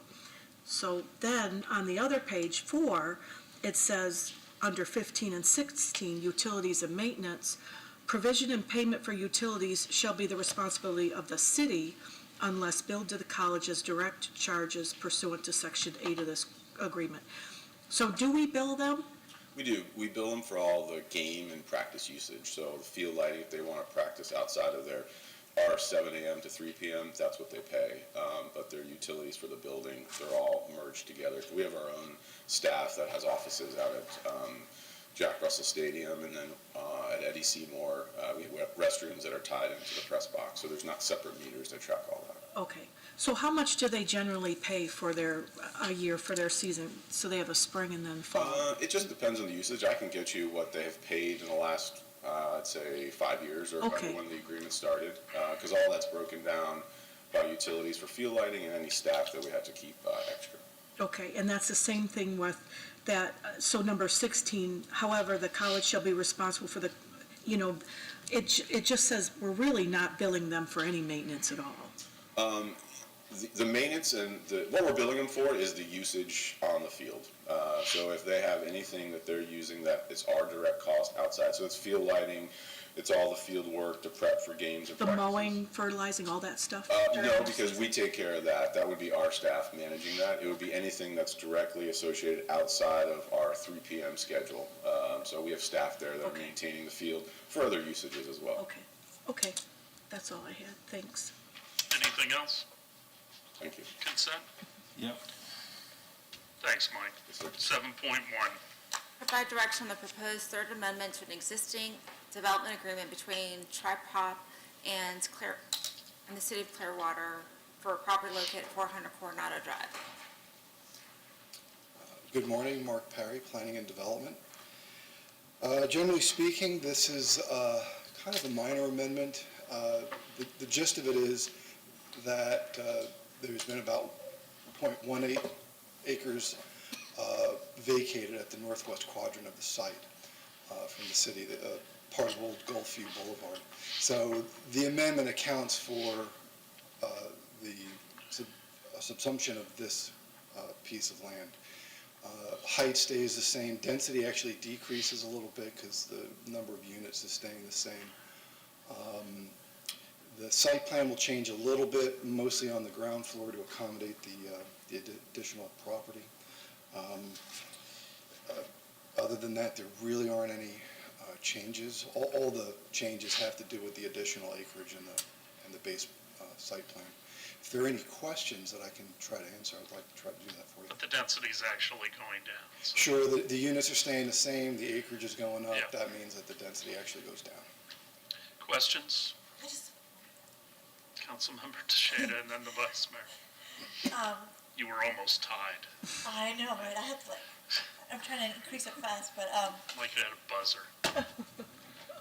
Maybe it's the same question. That's right. Yeah, perhaps. So, whenever there's a development on the beach, we get a lot of feedback and a lot of communications. So, to the best of your ability, do you expect any pushback or concerns to be expressed by I would think not with a decreased density, but have you been? No, I think I've gotten one phone call, and they were just curious, why is this coming back? And I explained, and I also explained to them that they're going to see another notice because they'll have to go back to the Community Development Board to amend their approved flexible development application. So I explained that they'll even see it another time, but other than that, they didn't have any problems. Vice Mayor? So my concerns with this are, it's about safety of pedestrians, and you talk in the attachments, you talk about the aesthetics from Gulf View and how it's going to look with height and all that. All that's fine. Gulf View has Beach Walk, which is how many feet wide? Is it like 12 feet wide? It's huge. No, it's 20. Is it? It's I believe so. amazing. And then on Coronado, you've got palm trees growing in the middle of narrow sidewalks. And you have a bunch of people that are crossing Coronado, walking down Coronado. It's a nightmare. It's, I'd use the word, it's an embarrassment. But if we have more ingress or egress off of Coronado, which is the back of this building, but it's still, it faces where people are walking and traveling every single day heavily. And I'm just wondering, what are we doing to address the safety of pedestrians on Coronado? To be frank with you, the Traffic Engineering Department has reviewed it for traffic movements and pedestrian conflicts. They didn't really have any comments or concerns. They felt it met code and that it would be fine. I mean, you pour all those people staying in that hotel out on Coronado sidewalk, the way it's already packed, it's Although the number of driveways, I don't think it's all that much different than what was previously approved. Generally, it's the same. Maybe that's a future discussion item, for us to look at how we can improve that Coronado stretch with lighting, with safety, with walkability, with bikes. I mean, it's narrow, but it's a big challenge. In traffic. And traffic. There's one easy way to do it. It just makes everybody mad to hear it. The one way? Yeah, because then you can take out the turn lanes and you can add broader sidewalks, but Okay. that's a can of worms. Gets opened periodically. Oh, and I have no comment. No opinion? I've always said you're a smart man. Any other questions on this? No. Okay. Thank you. Yes, sir. 8.1. Approve a supplemental work order 1 to Hazen and Sawyer for the Marshall Street and Northeast Water Reclamation Facility digester. Good morning, my name is Jeremy Brown, Engineering Manager for the Public Utilities Department. I recall this project began, there was methane gas was leaking from one of our digesters at Marshall Street. The repairs to the digester are now complete, and the next step is to put it back into service. To do so, we first need to seed the digester, which means adding active microorganisms to the digester, and then monitoring development and growth until the system reaches equilibrium. The purpose of this item is to add additional funds or additional budget for the consultant to assist the city with the digester seeding process and startup, in addition to preparing a final report that documents all the activities. I'm happy to respond to any questions. Questions? Vice Mayor. Well, I just want to say I've actually seen this in action. The seeders, the bubblers, feeding the organisms. I just took a tour a couple weeks ago with my parents, and it was pretty fascinating. And we don't want methane to blow up or catch fire, right? Very true. Yeah. We enjoyed the tour as well. Yeah, it was fun. Thank you. Nothing says a great visit like going and Watching the digester. watching the digester. I know, at the mean, wastewater treatment. It's Yeah. very interesting. It was, and it didn't smell bad either. I saw a list of 14 things to do in Clearwater. This was not on it. Listen out. I thought it was interesting. Other questions?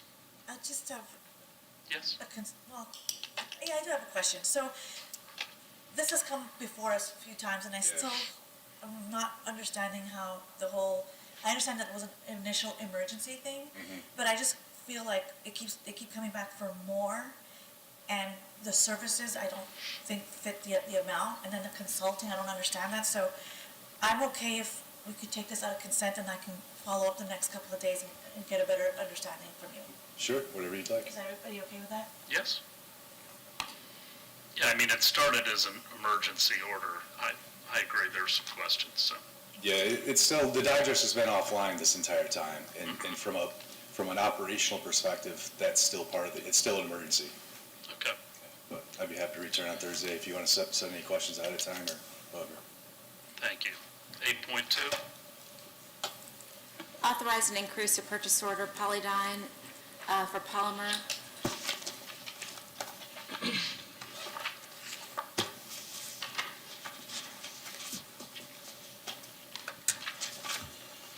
Good morning, Mayor and Council. Rich Gardner, Director of Public Utilities.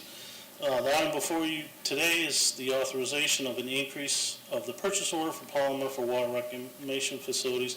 Polymer is provided by Polydyne Inc. and is used to condition sludge, making it easier to dewater. We're recommending an increase of the contract amount from $500,000 to $700,000. The increase is anticipated to meet the plant's needs through the end of the contract on June 30th, 2023. I'm asking you to authorize the purchase order, and happy to answer any questions. Any questions for Mr. Gardner? Consent? No. 8.3. Authorize a purchase order of Fastenal Company for citywide facilities MRO, industrial and building supplies and related equipment. Rich Gardner, Director of Public Utilities. The item before you today is a purchase order with Fastenal Company for the purchase of various equipment, operating supplies, and vending services used throughout the city. We are piggybacking off of a Sourcewell contract in the annual amount of $919,500 through November 8th of 2026, with the option for 2 one-year renewals.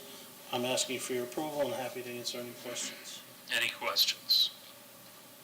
So do we have like the vending machines that Fastenal offers that keeps track of every person taking something out of inventory? Yeah, so our employees use their Prox card, and they can vend, and there's controls. Our public utilities accounting controls it, and so we keep an eye on what they're purchasing. The good thing is they get their own PPE. So if an employee needs a hard hat, he doesn't have to go to a supervisor or goes to a warehouse to get a hard hat. They're able to get the hard hat out of the vending machine themselves. So how do we analyze that, though, to still make certain that things are being properly used? So public utilities accountant, the vending machine is assigned to one of our accountants, and each month she goes through the inventory, and then working with Fastenal, they can see how many items were requested. So for the vending machine, you got to type in the quantity you want and then your Prox card, and they compare that to the inventory there. So I see the emails go back and forth each month. I've seen where our person, hit 2 and only took 1, so that screwed up the count, and vice versa. So we go through it. We go through it on a monthly basis to check what is being taken out versus, what the inventory says. Okay. Vice Mayor? But with an eye towards, an upcoming agenda item here on accountability and monitoring and verifying. So if somebody needs another hard hat and they go in and they swipe their card and they take out a hard hat, I mean, who ensures that they really needed a hard hat and they're using it and they're not taking it home and selling it or something? Or, how do we keep track of all that stuff? And I'm sure these are low item things, but still. Well, we're trying to empower the employees to get the safety equipment that they need. Yeah. One head injury prevented is worth all the hard hats we own. Yeah. So the supervisors keep an eye on them. We have the accountant, so if Joe Smith was taking 20 hard hats, we would know that, and we would question it. I mean, I've seen a few things that I've questioned over the time, and usually there's a legitimate reason. Okay. So there's a monitoring system in place for that. Consent? 9.1. Thank you, Mr. Gardner. appoint an individual to the Pinellas Opportunity Council as a Clearwater representative with a term to expire February 2nd, 2028. Council members, our former member was, had moved out of the area, so that's the reason why she is no longer on the board. And the county has asked us to reappoint someone if we wish to maintain that representative on the council, so that's the reason why. In your agenda packs, you had applications for Janelle Griffith-Donato, Kim McGee, and Eliseo Santana. Any questions? Do you want to do these tonight, or do you want to wait for Councilmember Bunker on Thursday? We can wait on Thursday, that's. Yeah. Okay. Thursday. So, we'll wait on 9.2 as well. And then 9.3. So move the February 13, 2023 CRA pension work session meetings from 9 a.m. to 1 p.m. And this is due to the recent meeting change that Tampa Bay Regional Planning Council made. And after checking the latest revised schedule, that was the one meeting that we had a conflict in. So instead of meeting at 1, we're meeting a little earlier. Everyone fine with that? Good. I have a COC meeting, so I have an executive board meeting at that time, but I sent out an email asking if people could change. It's a smaller board. We have 5 on the executive. So we've heard back from 3 that should be okay.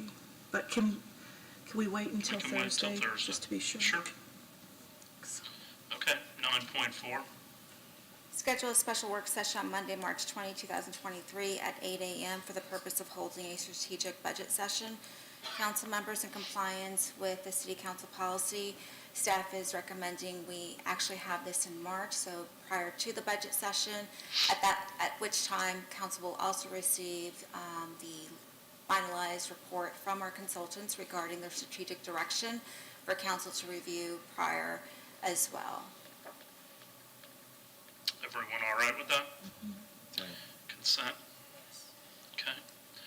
9.5. Schedule a special council meeting on Wednesday, September 6, 2023 at 6 p.m. for the purpose of holding the first public hearing to establish the budget and millage rate. Last week, staff informed me that there was a meeting conflict with the county commission, and since we cannot hold our meetings in conjunction when they hold our meeting, we're suggesting having the first hearing on September 6 as opposed to September 7. Consent? Yep. 9.6.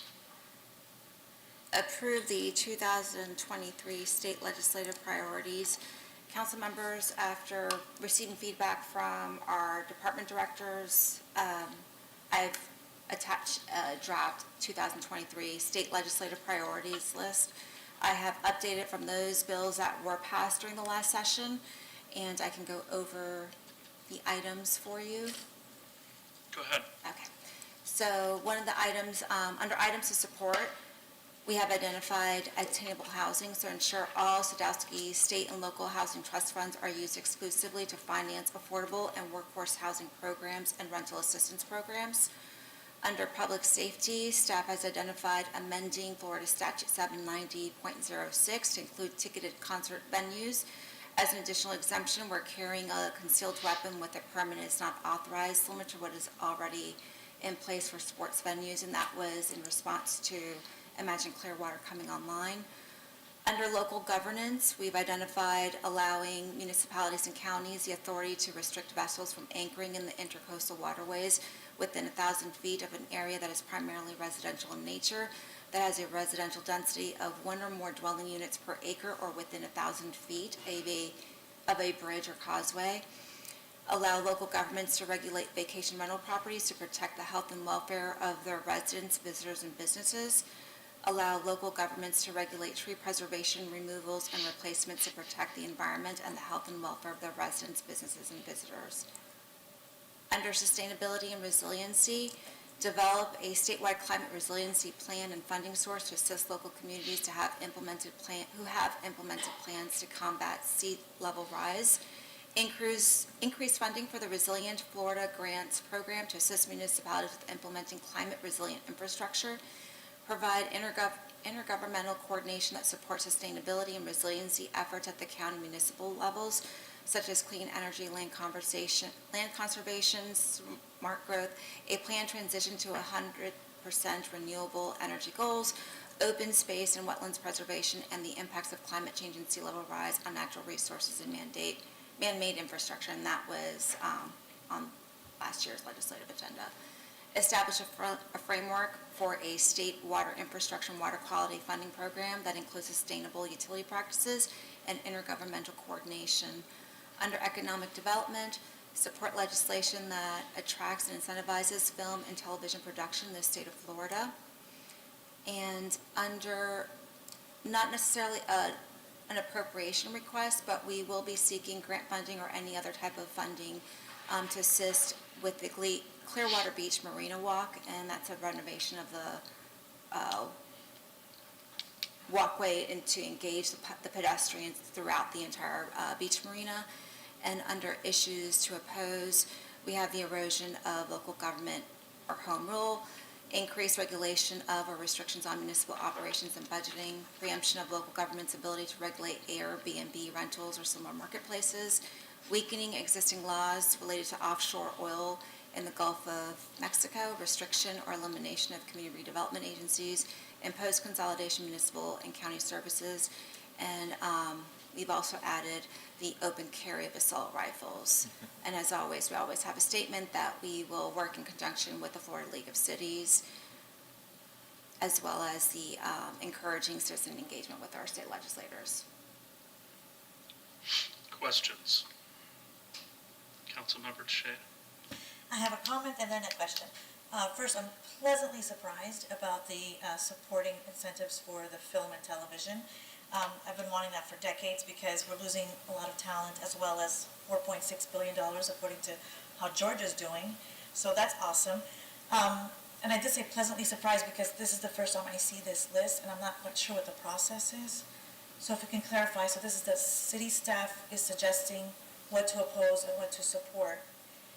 And so is it because the last one to enter that I don't have a say in, or an input on These are this? just staff recommendations. Now this is council's opportunity to discuss what the collegial body wants on the agenda, whether to support or to oppose.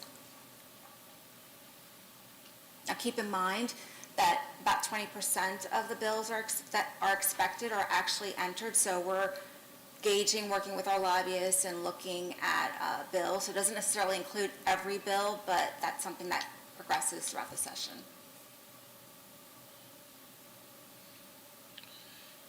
Vice Mayor. Well, and then, Lena, then the Suncoast League of Cities has, which we're part of, and I'm the representative for, but we have a number of priorities as well, and they dovetail with these, certainly attainable housings, sustainability and resiliency. We're also focusing on advocating for more funding for mental health this year, which was different from last year. And then the Florida League of Cities has initiatives as well. And then when those bills get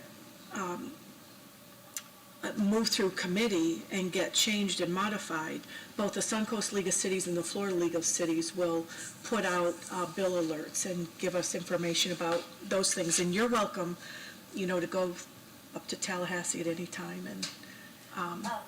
And people from the Suncoast League of Cities go up every week. And so there's a meeting on a Monday, they can debrief you, and you can meet legislators. I'm aware of all that. I guess what I was not understanding was how this list came about. Yeah. What to support and what to oppose. Right. And I didn't know what the process was. Like, are we going to now talk as a group and say, is this really what reflects our concerns as a group? And I'm unsure of the process. Like, when I saw this list, I felt like, I didn't understand how this list was. Me neither. That was one of my questions too. And it's pretty all-encompassing, So the list has always been staff recommendations, and so these are just recommendations that identified by staff. Some items obviously don't include are carried over from the year before. So they're just depending on how the legislation and session worked out last year. But these are just staff's recommendations. Of course, now it's up to council to discuss and determine, do you want to take away or do you want to add? Well, I appreciate, although it's hot button topics, the legislation related to guns and the safety of our amphitheater is paramount. I mean, I don't have a lot of hope that things are going to change, but it certainly is really important to us. One thing that I saw was from that memorandum from Dean Mead on January 20th. So there's a proposal, this House Bill 305 and Senate Bill 222, prohibits the Department of Health from requiring enrollment in state's immunization registry, and prohibits business and government entities from requiring individuals to provide proof of vaccination to gain access to, entry upon, or service from such entities. All right, but also prohibits employers from refusing employment to or discharging, disciplining, demoting, or otherwise discriminating against individual on basis of vaccination or immunity status. And so I'm thinking, we have a lot of employees that work with children, that work with elderly, that, our rec centers, the Long Center, all that. I don't know if our health employees at the health center are considered Clearwater employees or if they're contracted out, but, I want those people to be immunized against, polio and diphtheria and pertussis, whooping cough, all that stuff. And so, to me, this is too far. I don't know how you all feel about being in workplaces and protecting, everyone from these diseases that are prevented by vaccinations.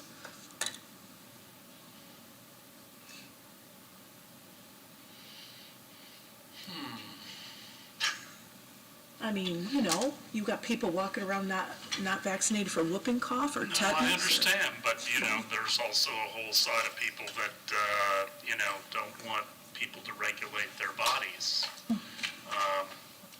We've had discussions about the Women's Center, and, there's people that are opposed to what happens there and people who support it.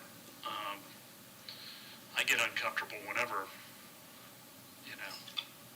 This we get puts into everyone those at issues. risk. I mean, it just, I'll have to think about that between now and Thursday.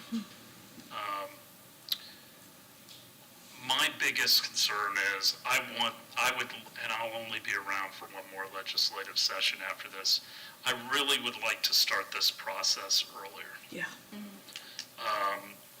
Because all the work really gets done down here before our representatives go up to Tallahassee. Now, they're off this week, but then they start 3 weeks of committees, and then they have 1 week before session starts.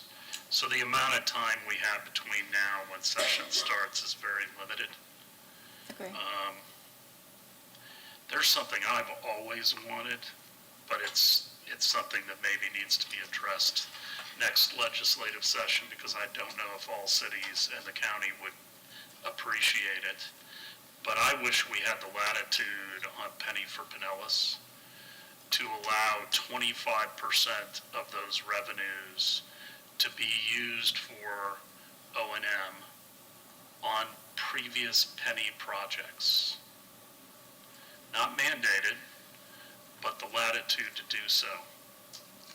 Because when we first started Penny, a lot of things got built, and now you have to maintain them. And I'd really like to see the ability to, put some towards operations.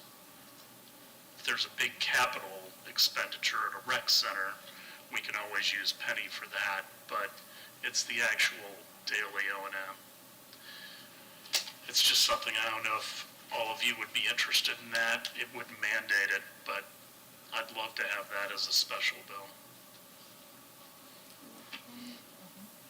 I have a question, maybe Dean Mead could answer it. It's about this entertainment industry tax credit program. It's House Bill 251. And It's a production partnership program within the Department of Economic Opportunity. This legislation provides tax credit award for entertainment industry projects, provides eligibility and application requirements, and all that stuff. I was wondering if our amphitheater qualified as an entertainment project. We think it would. It doesn't? You don't think so? I doubt it. I don't think so. My understanding is that it's ongoing Production. productions, films, whatever, not a per se structure, written Okay. order. Okay. And So- not bringing live entertainment to a venue.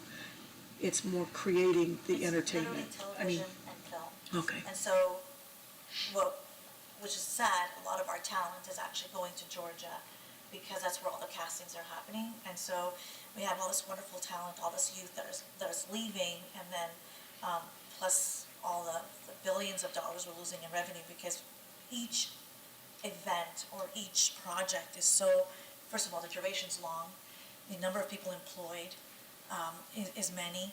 So, but I don't think, to my knowledge, it is pertaining to a brick and mortar. Yeah, no. They've been trying for this for years. We certainly saw the economic impact of Dolphin Tale. And You that's know. just one. Room nights, all the different folks that work on the sets and everything else, so. I mean, Georgia is proud to announce that 4 out of the 5 highest grossing domestic films was there. So like, we're talking about real numbers. I just think it's something we should pursue aggressively. There's also some legislation about financial disclosure of local electeds to raise the requirements for financial disclosure.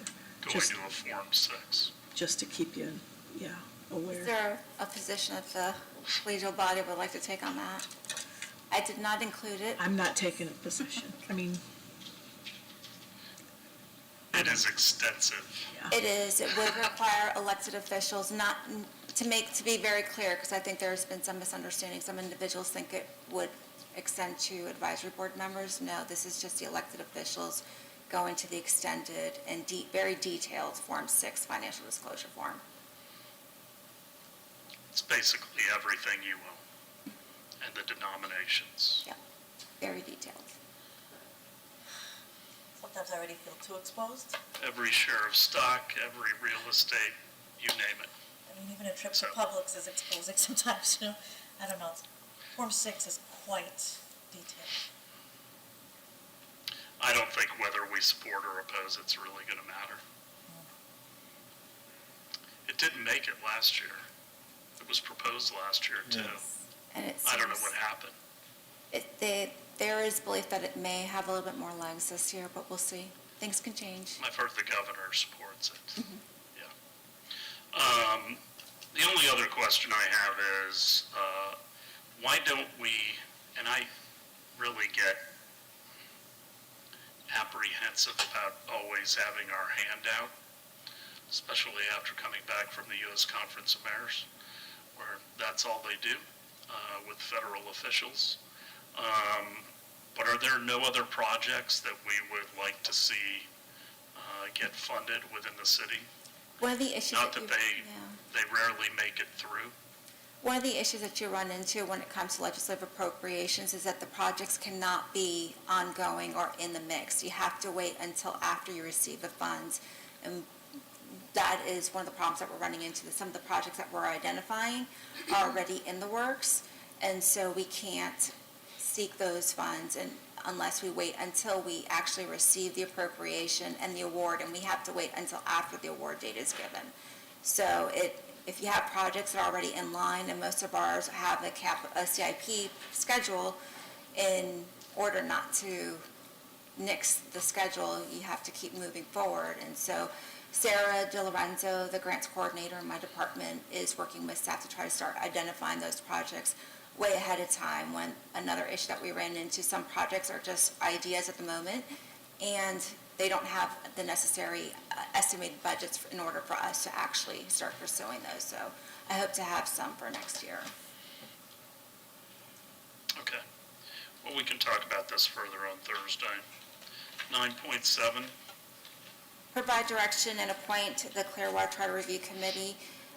Council members, as required by charter, the group is convened every 5 years, but they actually start their work the year prior to the general election.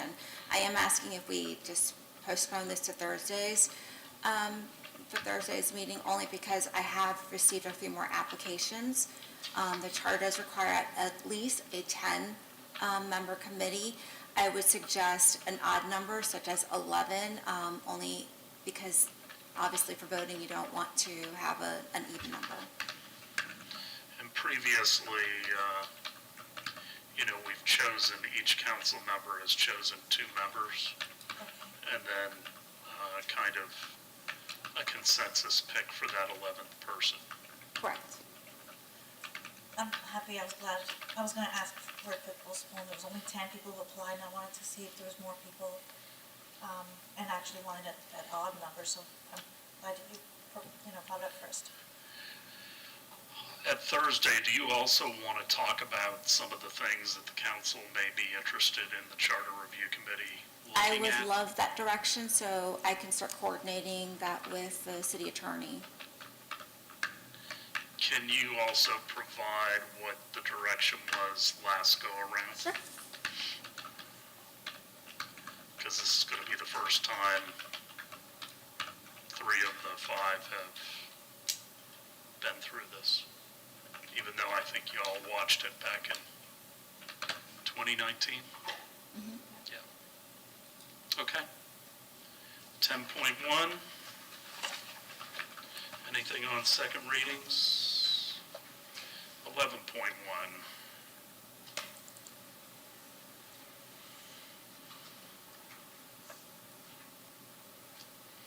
I think that's you, Mr. Maxwell.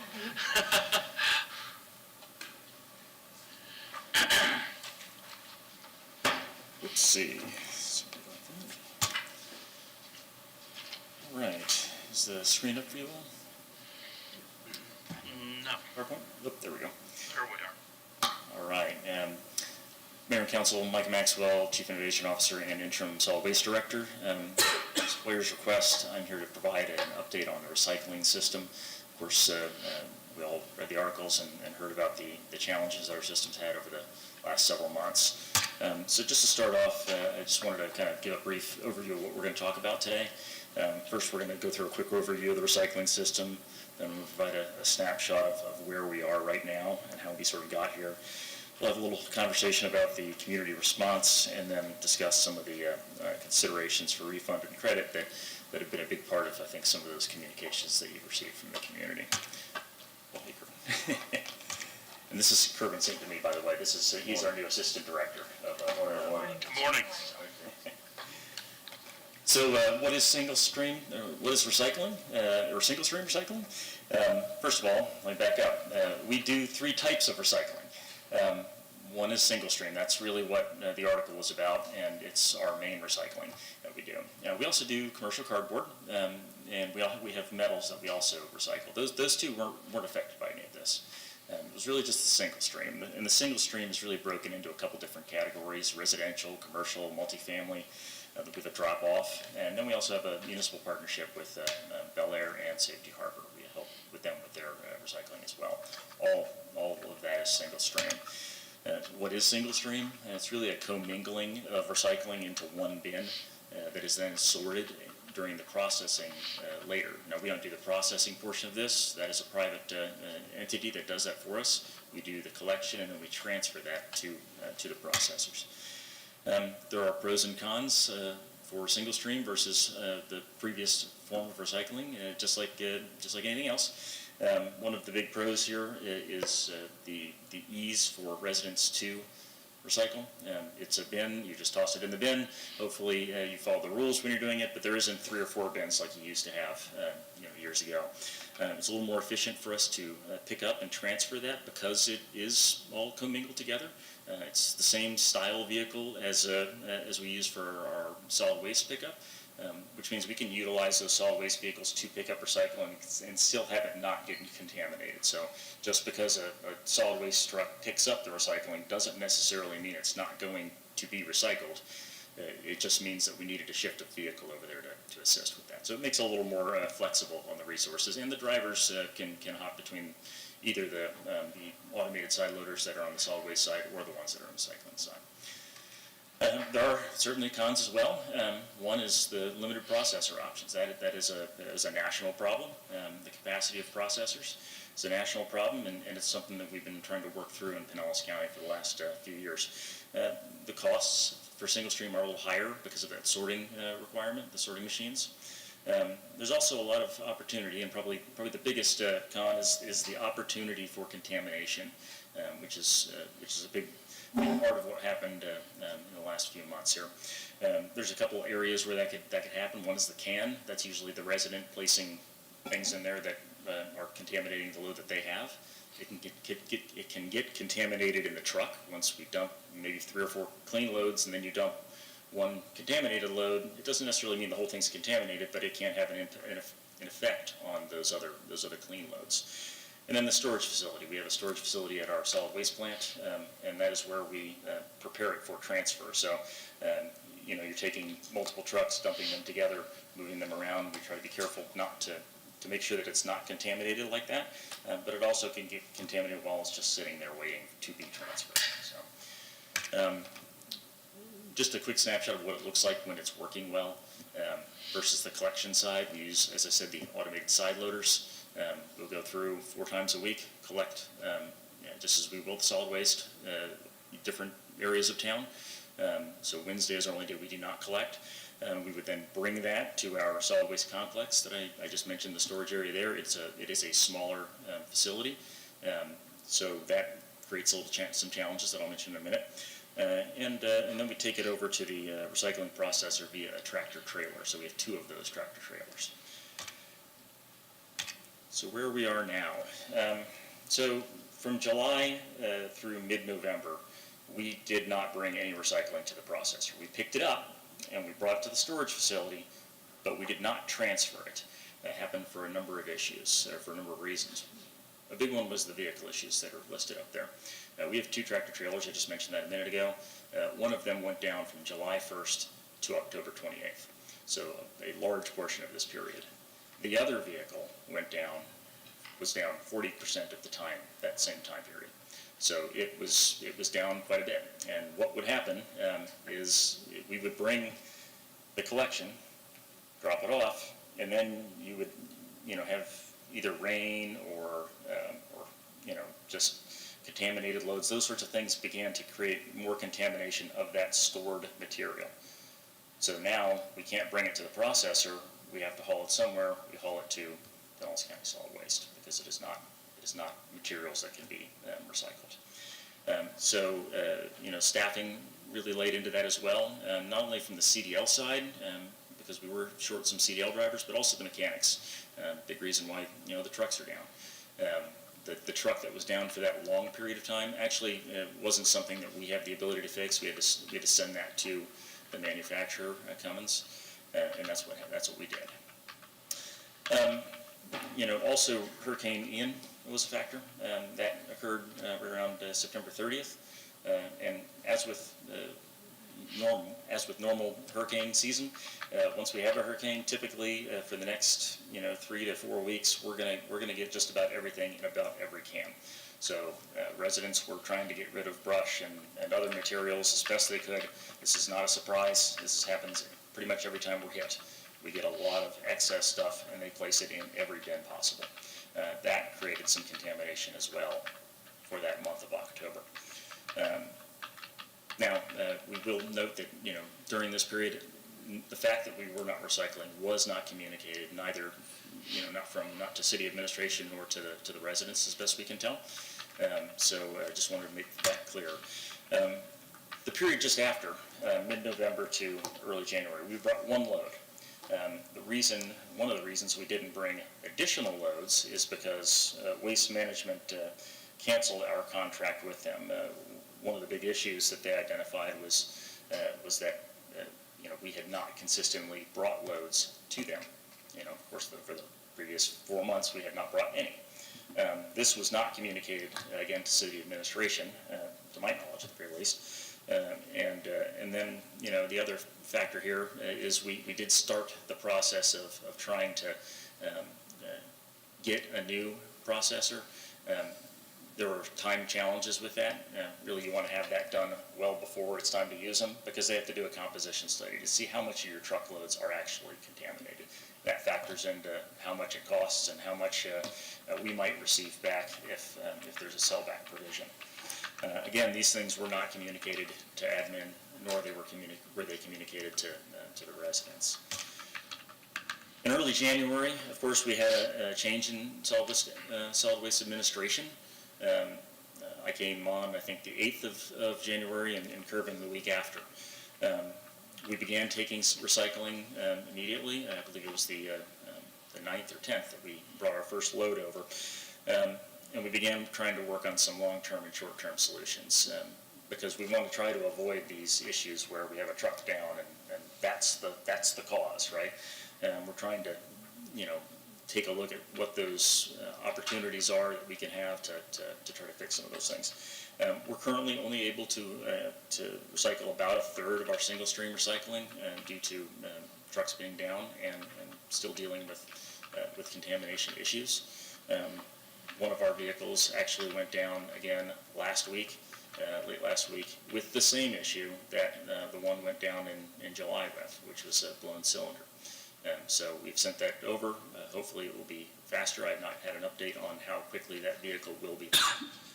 But we're trying to find some alternative options to make it so we don't have a repeat of what occurred in July through October. So what's ahead?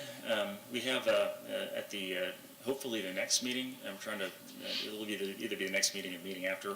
Pinellas County has offered to come provide an overview of the entire solid waste system. So not just recycling, but recycling is a big part of it as they try to manage the landfill, the waste to energy plant. Recycling is a key component to that.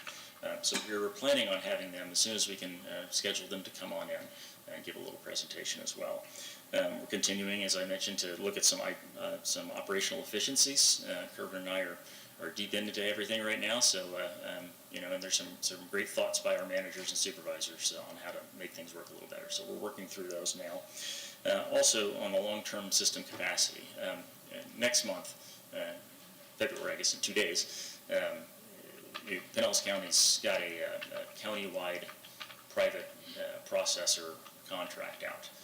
So we're going to see that be reviewed by the county and what that looks like. Then in March, the TMC, which I am a representative on at this point, will take a look at that private processor option versus constructing a MRF in the county, and whether or not one of those two approaches or an alternative approach is the best way to go about recycling in the future, solving the capacity issues related to recycling in the future. So that we will have more information on as we get into March and April, and we'll certainly come back with some of that information. As related to the community response, we've had a lot of feedback from residents asking sort of how and why all of this happened, which is one of the reasons we're trying to talk about it today. Feedback. Is that what it is? Yes. So Joel called. Yes, I'm blaming Joel. A lot of that came through social media, the website, emails, and of course, a lot of it related to requests for refunds and future credits. So we wanted to spend a little time on that as well. So a couple things that we wanted to, before we get into that conversation, we want to make sure that you understand is, number one is that we did pay for disposal of all those materials. It wasn't at the recycling level, it was at the solid waste energy level.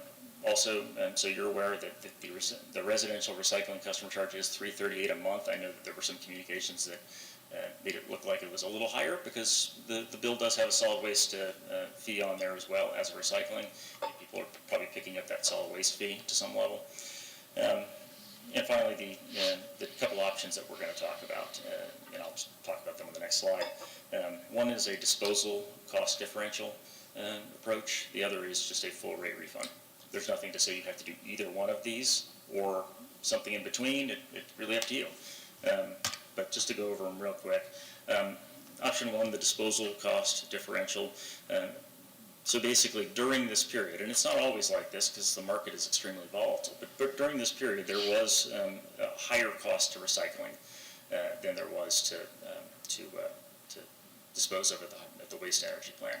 So there is a gap there in cost. What we did was we used basically tonnage information and some percentages related to the types of recycling, residential, commercial, multifamily, and we estimated the difference in that tipping fee over that period. It comes out to about a difference of about 81 cents a month of that 338. So over 6 months, the total amount there is about $4.86. You can't really do that for the same calculation for multifamily and commercial because they're calculated differently. The number of residents or the number of times they're picked up a week and the size of the container. So we would have to do that individually for all of those other individuals, but ultimately the total cost of that approach is $177,000, give or take a little bit. The other approach is a full refund that we want to talk about. That would be to basically as if we did not take away anybody's recycling and we just left it there at the house. The cost of that is, of course, $338 a month times 6 months, and the total is $20.28 for a overall total of $1,123,417.91. And that would be the refund if we're doing that full cost approach. With that, to answer any questions that you might have, if you have any. Questions?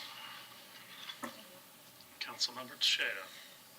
So I want to go on record again and thank Ms. Poirier for being so professional. She swiftly and in a transparent way communicated this awful issue. So I'm glad that we owned it and we've apologized, but now we have to make it right. I understand all those extenuating circumstances, but it doesn't really affect the fact that the residents put in effort to recycle, and that's what they believed was happening to that material. So I have never seen this kind of response on social media and phone calls, and the degree of anger as well. And so my next question, so everybody understands, if it's credited, it's not coming out of the general funds, correct? It's not. Okay, that needs to be clarified. Where is it coming from? It would come out of the solid waste fund. And how's that doing? Is it healthy?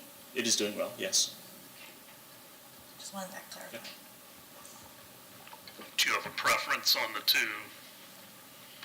Yeah, option number 2. I think that citizens put in the effort, they expected it to be recycled, and it was not. And I understand that the city did pick it up. I understand that, but we need to make it right and reestablish trust. And I think it's needed. Other questions or comments? Councilmember Albrecht.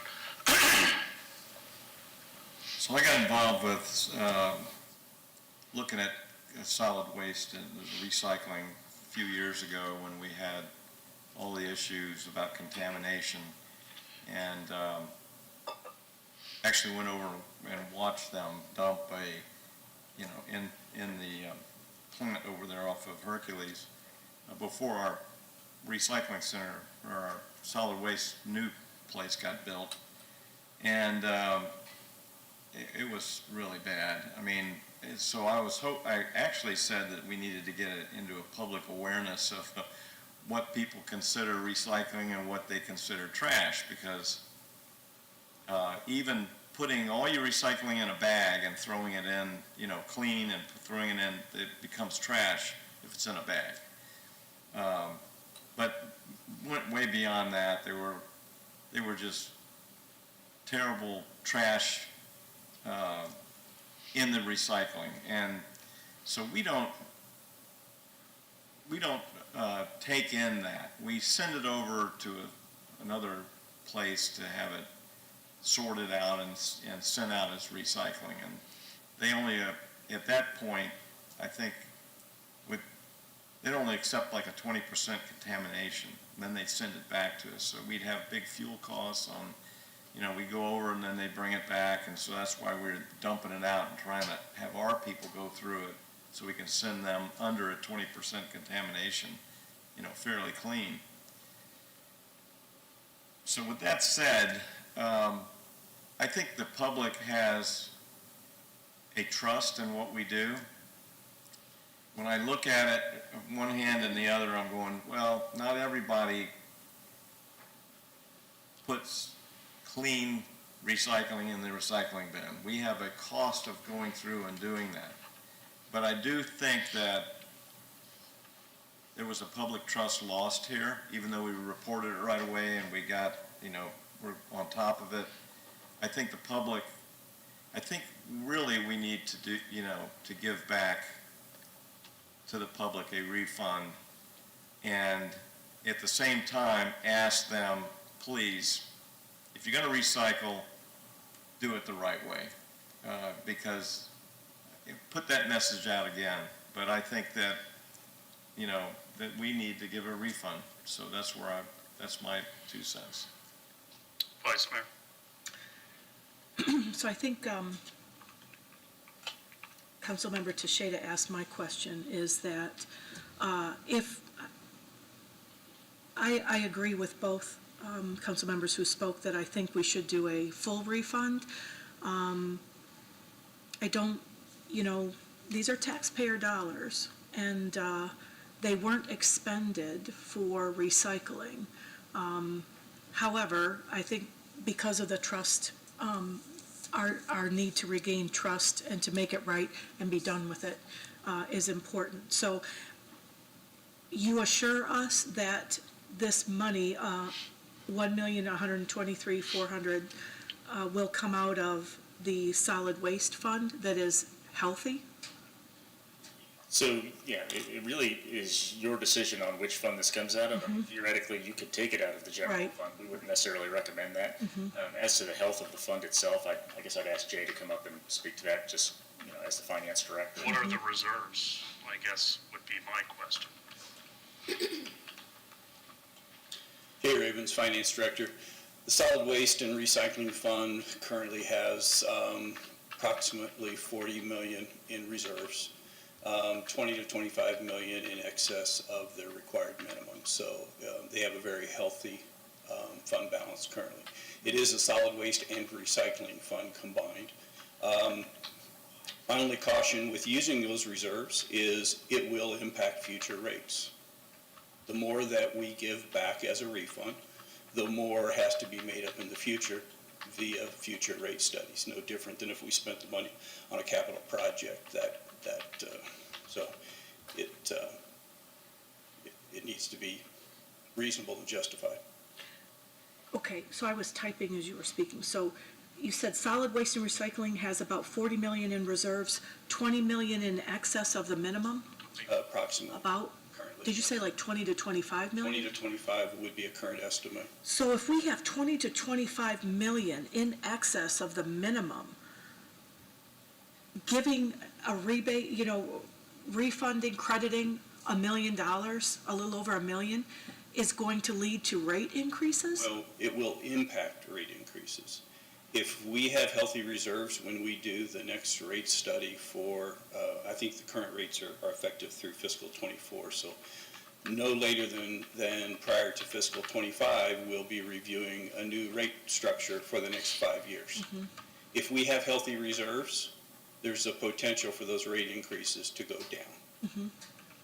If it doesn't mean this is going to increase rates from where they are currently, or by more than the 3.75% that they've been going up, but it will impact the bottom line, which impacts whatever the rates end up being for the next 5 years. But just by $1 million out of 40, I mean, to me, it doesn't seem like it's a big risk. The fund can definitely afford it. It's not causing any significant financial hardship for the fund currently.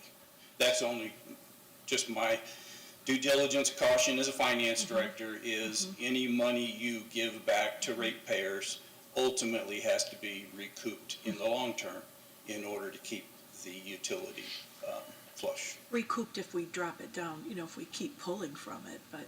Yeah. But, okay, so I think the question we need to answer like right now is, what do we want to do as far as a credit or refund? Do we want to do the actual amount, or, do we want to do about $5 per customer or $20 per customer? And so I'm leaning towards a $20 per customer credit on your bill. But I think the question about compliance and single stream and all that needs to be had later after we get more information about what are our options, what are the costs, is Waste Management or someone else ready to take our recycling? Is it going to be, cardboard only and not plastics? So I think there's a lot more we have to learn about that. So if we only have one truck and it's limping along and we can't do, 3, whatever you need to do to take the recycles over to Ybor City, are we just going to suspend recycling? Do you want direction to suspend recycling right now? Because it's not. No, we're going to try to manage it as best we can and recycle as best we can. There may be some opportunities if Waste Connections becomes a group that we can use. They're out of St. Petersburg. It is closer, substantially closer, and we can actually bring our ASL vehicles down there directly. So there are some options there. Now that's not without negative impacts as well, right? I mean, it takes them off the route. Right. So we've got to work through some of those dynamics, but we will continue to try to dispose of things as best we can. So the message to consumers or our residents is going to be clean and sort your recycles and try to be compliant, but there's no guarantee when you pick up my blue bin that recycle is going to go over to Ybor City. It's only if the trucks are working and ready and they're ready to take it, correct? And if it doesn't go there, it's going into the waste to energy. It's going to the Pinellas County solid waste facility. Right. It isn't necessarily going to go Right. to waste to energy. I Right. can't commit to that. Okay. We'll, in essence, that material, right, that recycling material that's been contaminated will be commingled, and we will ship it to Pinellas County. Then how are we going to figure a charge on the bill if you can't guarantee, if it's cheaper to take it to Pinellas County, and we don't know how many are going to get sent over to recycling? How are you going to have a line item on the bill? What's it going to be? We don't have a line item in the bill. Basically, the rate is set every X number of years based on a number of assumptions, and it gets reset later based on, again, the assumptions that Mr. Ravens, I think, touched on at the very least. So the rate that we dispose of these things is not, it's not a perfect science where Right. where the rate's going up and down every month because of Right. that. Where it's not, it doesn't work that way. I mean, I think, Pinellas County, it's better than 90% goes into the waste to energy plant. But there are some things they don't. I know they don't use construction materials and I think white goods, like refrigerators and things like that, obviously don't go in there.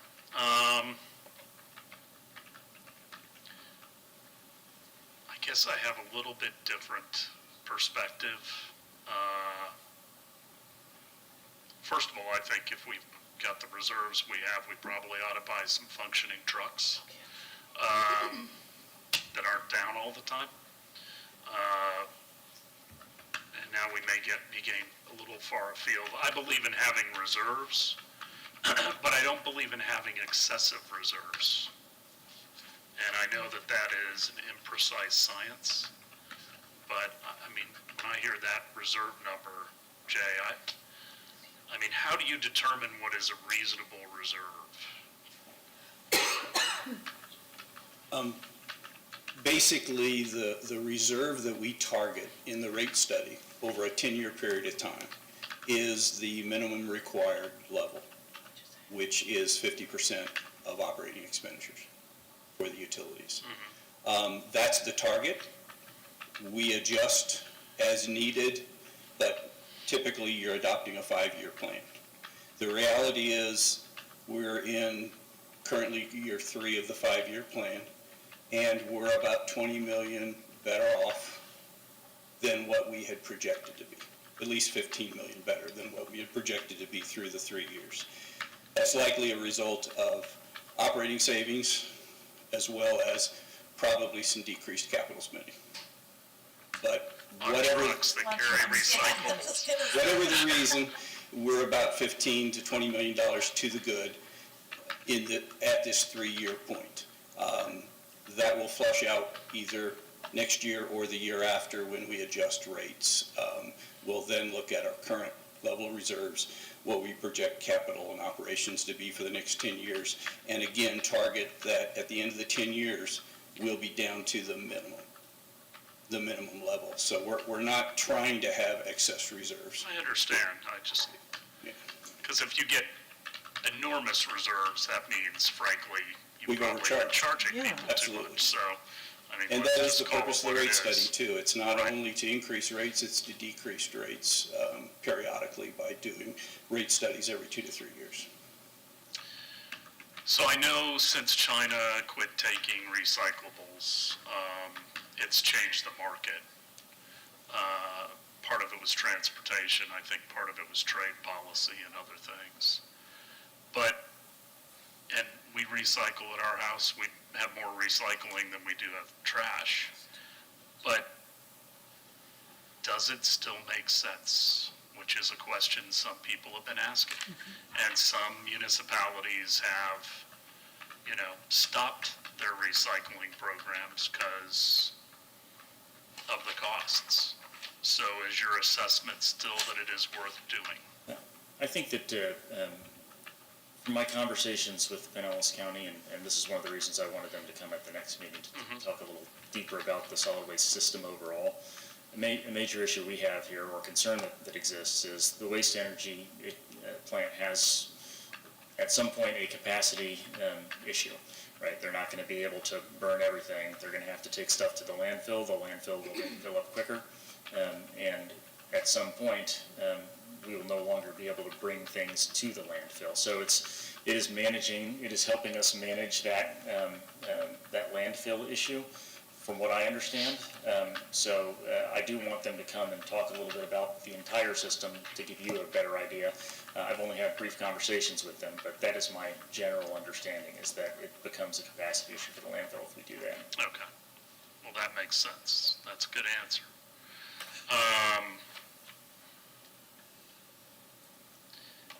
I mean, this was a breach of trust. I do think that we handled it as well as possible. I think owning it and us being the ones that did a press release and, I think even more importantly is making sure something like this never happens again. I'm a little bit concerned about doing the full refund. First of all, I don't think you can buy trust. I think it's earned through the way that we manage things going forward. And there still was, in fact, a cost. Now, I know the reserves are robust, so you can justify it. But I prefer refunding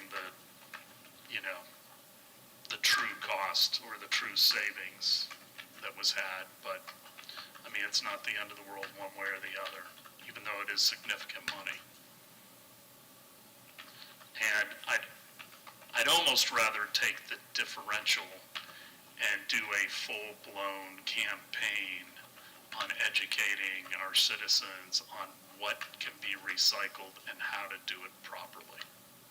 I thought you were going to have a quiz with some of the pictures to ask us what was wrong with the picture, what shouldn't be in the bin.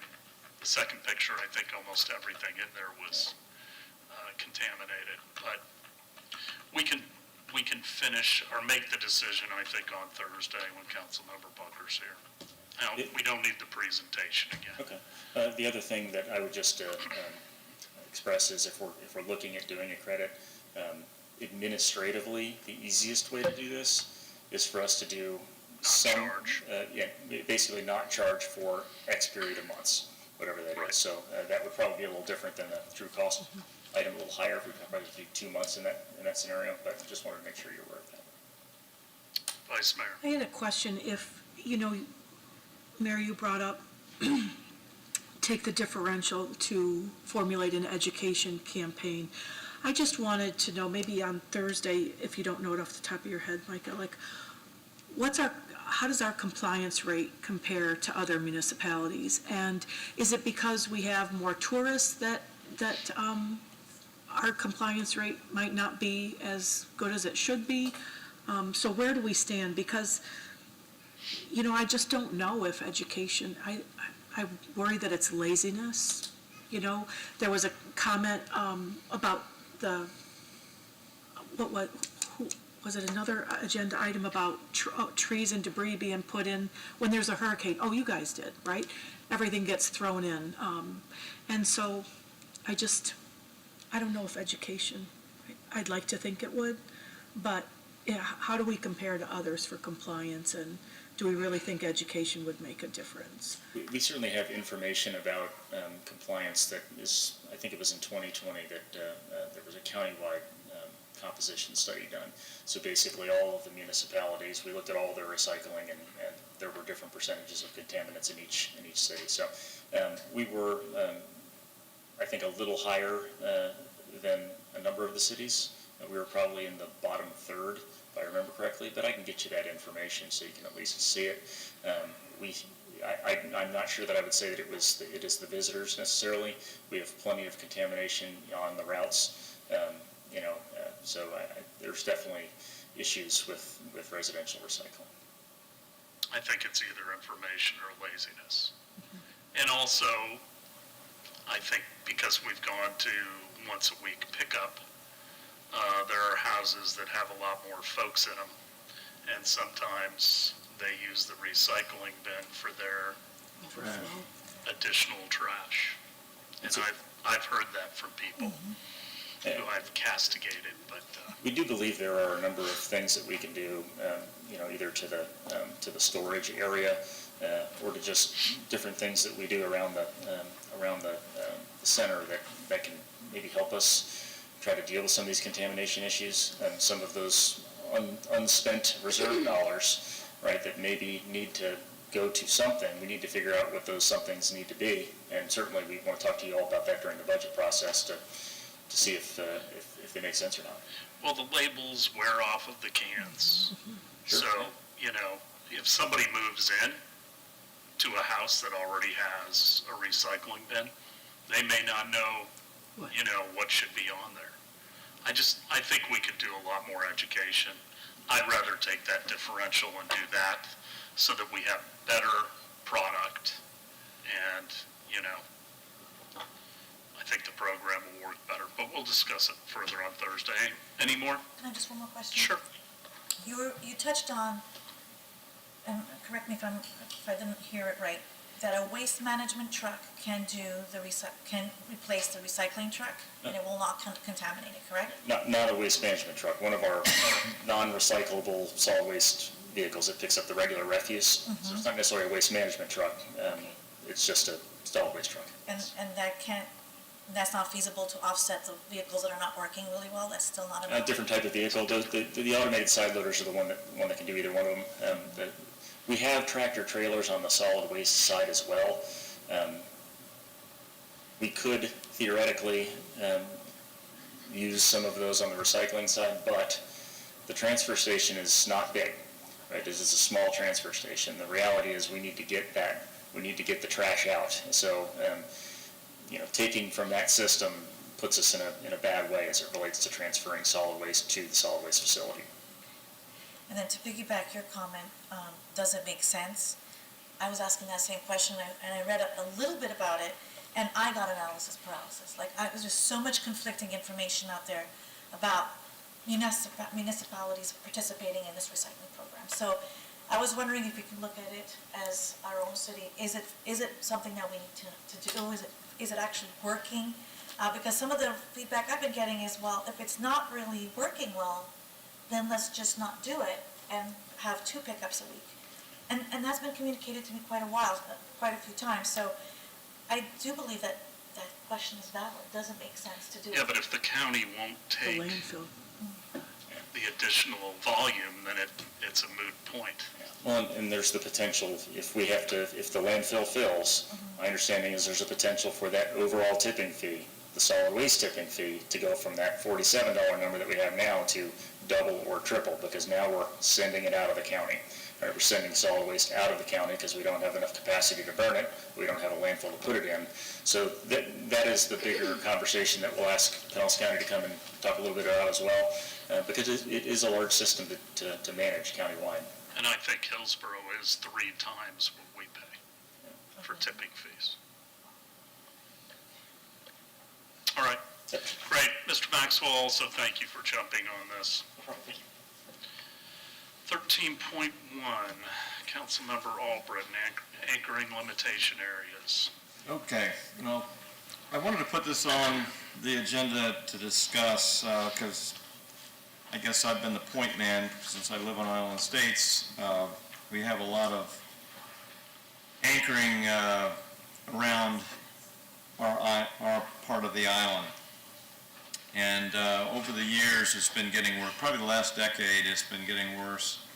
A lot of what we consider looks like derelict vessels. People are just throwing anchors out and then storing their boats out in the bay. And the concern with the island estates people is that every time we get a bad wind or a blow or a hurricane, those boats come into the island and run into our docks and cause damage, and most of them, they don't know who owns them. They don't have insurance, and it's a big problem. So back when Pam was still here, we talked about what we could do. The state really owns all the waterways, so we really didn't have any way to oversee vessels in the waterways like we did before 10 years ago, before the state took them over. So anyway, I think a year or so ago, I asked Clearwater Police to go in conjunction with FWC, which is the state arm of, they're the ones that really go out and look in the bay at the boats to determine if they're derelict or not, to help out with that. Which they did develop a program to, if a boat appears that it may be derelict, that they have to, under its own power, go a certain course to require that to show that it's not derelict. So now, I think in 2021, there was a legislative action that gave counties a little more leverage to oversee what they call LDAs, or anchored limitation areas. And so what I'm here today is to ask that we ask the county in a letter or resolution if we could make Mandalay Channel an LDA. And I've got Eric Gandy and Chief Slaughter here going to talk a little more about it and give you some information and answer questions. Eric? Thank you. Morning, Mayor, Council, Eric Gandy, Marine and Aviation Director. I think I really got to provide a little bit of background on this issue. About the time when I was working to establish the Marine unit, in 2009, the state passed some statutes preempting our ordinance. If you refer to our ordinance, it still has anchoring restrictions limiting vessels to anchoring in city waterways to 72 hours. That was all preempted in 2009, and at that time, we had a handful of vessels, and I think the state's intent was good. They wanted to establish kind of continuity throughout the state, so if you're traveling on your vessel, making your way around Florida, you could stay in Clearwater for a couple weeks and enjoy what we have to offer, then go to Naples and so on. That was the intent of the legislation. The unintended consequence, they've been trying to fix it ever since, but they still haven't given local municipalities the really autonomy we need to regulate it based on our circumstances. So in 2021, I think this was another effort. They addressed some of the derelict vessel issues, but in 2021, they actually gave the county the authority to establish these anchoring limitation areas. As Councilman Albritton mentioned, Mandalay Channel is probably our area that's most densely populated with this type of vessel, and these are long-term stored vessels. This isn't the cruiser that the state was trying to help and allow them to stay more than 72 hours. These are people that just choose, in many cases, to store their vessels in those areas. Under the best circumstances, under the worst, run them as Airbnbs and rent them to people as places to live. So it's a bit of a complex issue, and I'll read right from the statute, and it speaks to these anchoring limitation areas, and they speak to densely populated urban areas, with residential docking facilities, significant recreational boat traffic. I think all those things speak to Mandalay Channel. The caveat is, if established by the county, if we make this ask and we investigate it, they can regulate up to 100 acres.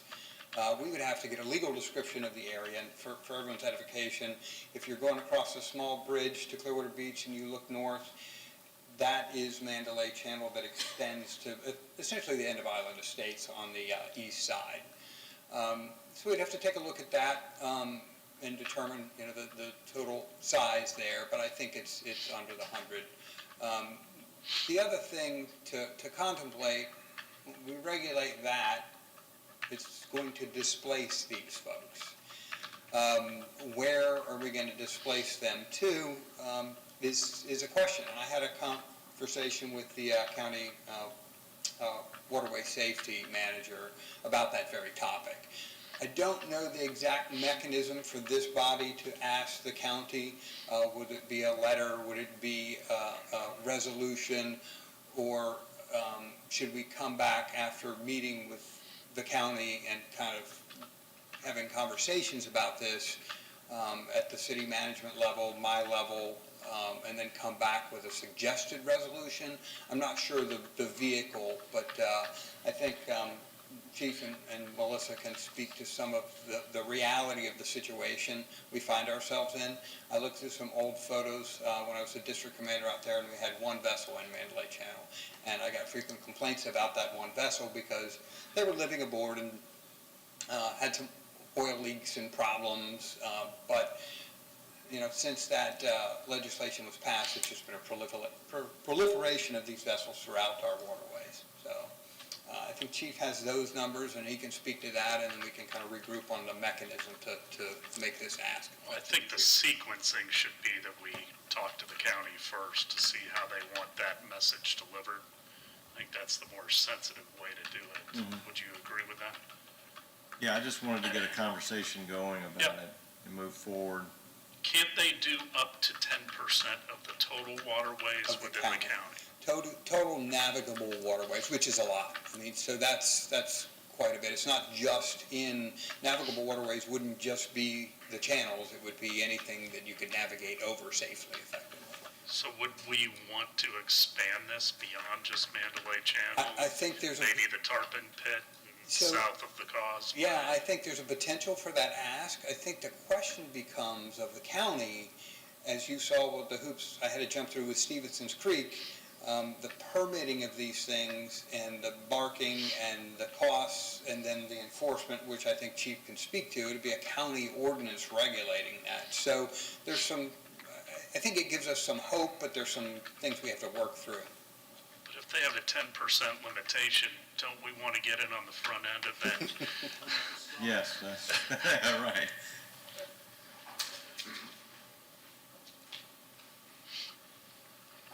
Good morning, Dan Slaughter, Chief of Police. I think what Director Gandy spoke to and what you've said, I think the conversation is important to have first. With regard to the 10%, I think, we would certainly like to cover all our areas, but when you squeeze the balloon, you're going to get resistance from other jurisdictions and other bodies such as yourself. And I think we're going to need to balance and control our problem where our problem really is. And enforcement will be overly complicated if we have a very large anchoring limitation zone, because I'll have to track the boats and how long they're there. Generally, these restrictions have limitations that the boat cannot be anchored for more than 30 days or a maximum of 60 per year or something, and we would have to track that.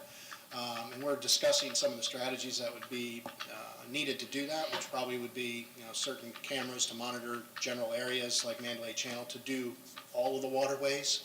Might get a little complicated, a little difficult, problematic. As Director Gandy mentioned, back in his day, he had one boat. We could certainly reassign him back there if that's the will of the council. Back as the district commander of District 1, we could do that and get back to one. But currently we have 45 anchored vessels. 5 of them are determined to be at risk and 3 are derelict. A lot of people use the word derelict as a general for every boat that's out there. And in reality, it's a small portion of them. But every one of these 45 anchored vessels, or not every one of them, but a large portion of them are in danger of becoming derelict in any tropical storm that comes through here relatively rapidly. So there is a legitimate public safety need to control and to address them.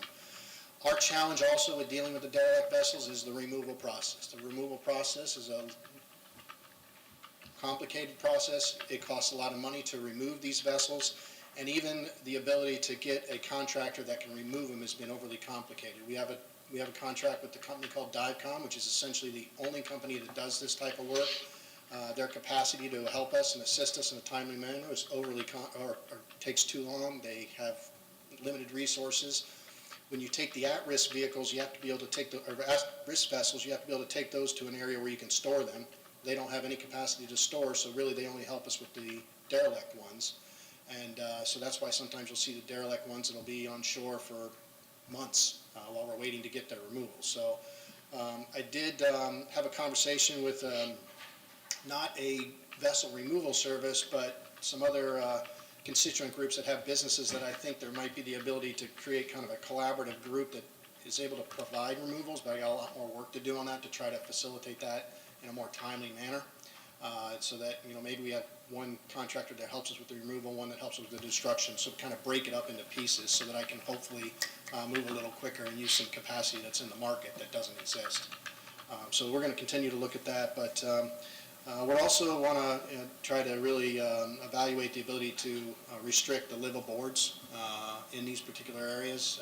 That's also been tweaked to the legislation that we think we might have some ability there, but it is something we require some more research on. So that's kind of what I had to share with you. I don't know if there's any other questions for me or Melissa. Questions for the chief?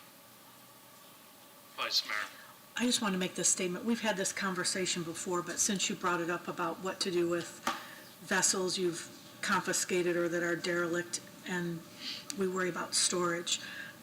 So there was a discussion a year or two ago about donating a decent derelict vessel to some organization that could use it as training for people, for job workforce training on how to rehab boats or work on boats. But it's just out there. I just want to make sure I mentioned it.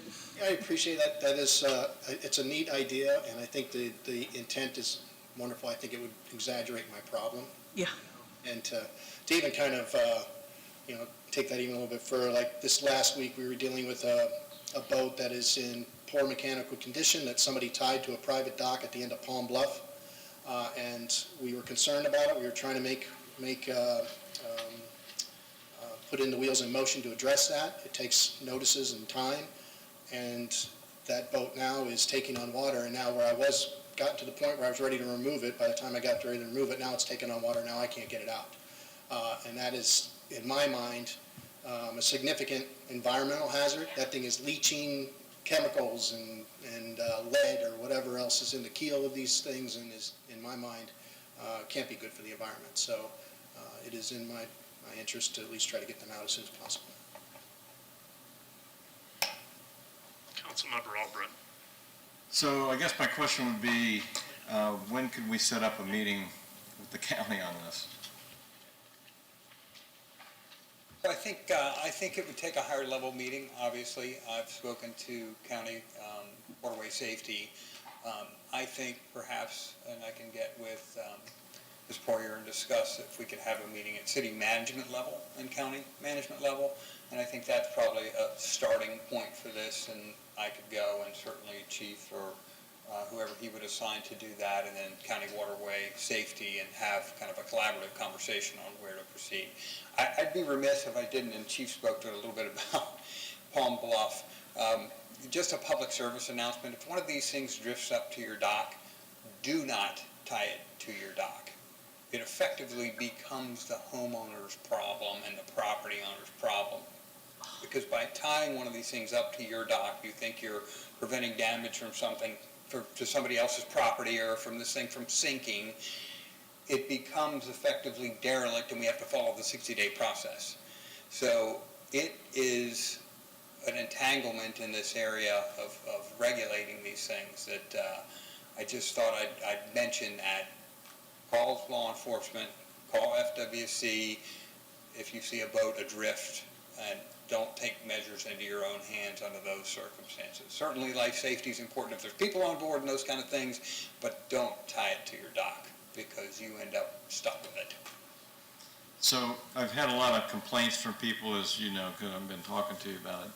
A lot of people, I just talked to a lady that had a complaint. I called the Coast Guard, and I called the harbor master, and I called the police. I mean, really, it's FWC, right, is the agency that... Our Marine unit can handle those, and that's the first step along the way, is contacting our Marine unit. And the only thing that limits them is if their hours of operation, whereas FWC may have a vessel in the water covering a different shift. So definitely the first stop is us, and then we can link them up with resources or deploy the vessel. I mean, so contact us for that's a level of support that the community has, is to contact CPD and speak to the Marine unit supervisor. Okay, thank you. Well, I think this is great. I am a little concerned if all we do is Mandalay Channel, that we're just going to push this into some other part of, Clearwater over to the Tarpon Pit, or, south of the Causeway. It's a concern. And then we're just going to have a different group of people that are really upset about this. Yeah. So I want us to be really thoughtful about that. And there are several protected anchorages that would fit that bill, so if we displaced, they could wind up there. I mean, that's evident. Okay. 13.2 is a quick discussion about citizens' comments being read at meetings. This I want on the agenda. We initiated this really out of COVID and whatnot, and, I think we're in a different place with COVID, even though it's not gone. But I'm happy to get comments from citizens and certainly read them myself, but I see no need to continue this practice, especially when some of the comments, I don't feel like we ought to have missed call subjected to having to read them. And I don't think we can pick and choose. So in my opinion, you can come and make your comments here. You can always email all of the council members prior to a council meeting, and we can read those comments ourselves. But I just would like to discontinue this practice.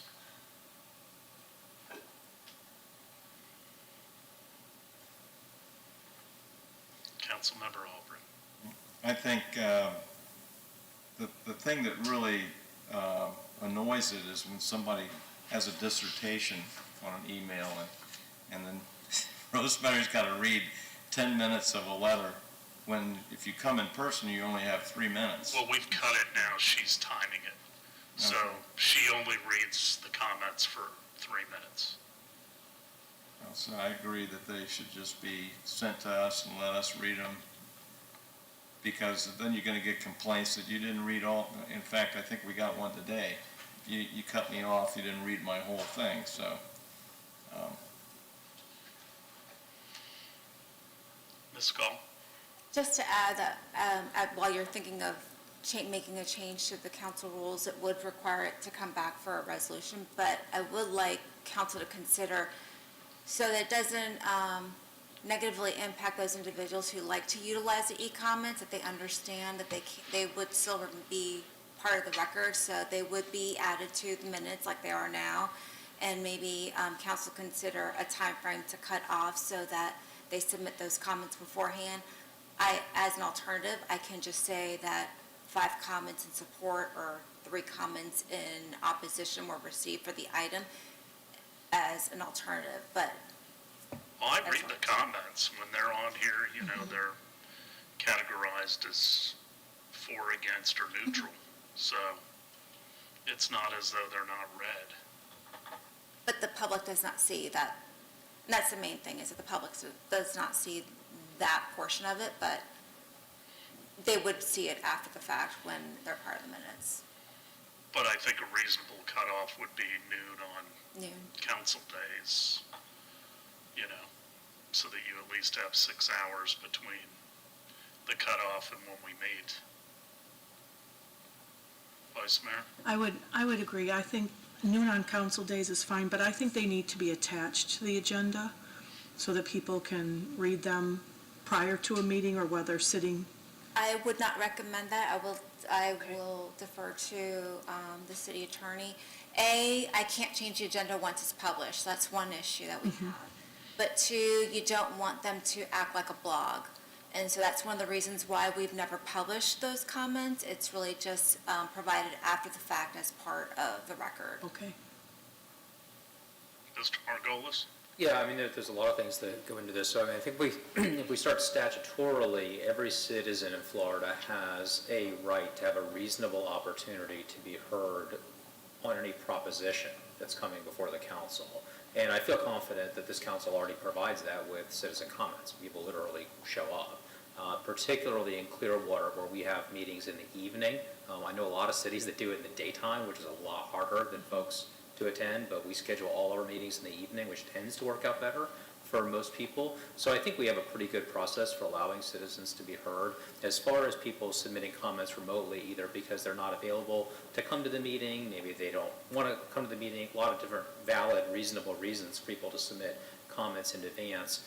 But I do think email is a reasonable way to do that. Having the clerk read those comments into the record, I think, has created some issues. One of them is the time question over whether that person's still getting their fair due. They complain that maybe she didn't read it fast enough or read it too fast or there was tone and things like that. That creates awkward tension with the commenter. The other problem is what happens when someone submits comments that are truly vulgar. I mean, are we really going to have the clerk, read, something, outrageous and outlandish or, extremely vulgar into the record? And we would have kind of that same issue with the blogging problem that she pointed out if we were to have them attached as comments. That said, I agree also with the clerk that citizens may not realize that, in fact, their comments are part of the record. Yes, they will see the minutes, long after if they follow that. But in that moment, citizens want to know that they have actually been heard. So what I would suggest is perhaps if we amend the rules, just to have the mayor acknowledge at the beginning to say, we did receive and are part of the records comments from the following individuals. I think just saying something like that would probably go a long way toward letting citizens know that, yes, their comment has been received. Council's very much aware of it and is taking it into account. That's a quick way to let people know that we're thinking about them, that we've heard them, without putting the awkward situations that we have come up. So that would be my suggestion. I like that one. Acknowledging that you've been heard. I've received it, read it. Yeah, I'm fine with that. I just don't want to deal with all the pronunciations. So I'll let Rosemary do it. She can butcher people's names. Thanks. So we're good? Yes. Okay. I'm sorry, just to wrap that up. So does the council want me to work with the clerk on preparing a resolution? Because as she pointed out, we will need to do this by resolution to amend the rule. Okay, I'll work on that. Future items?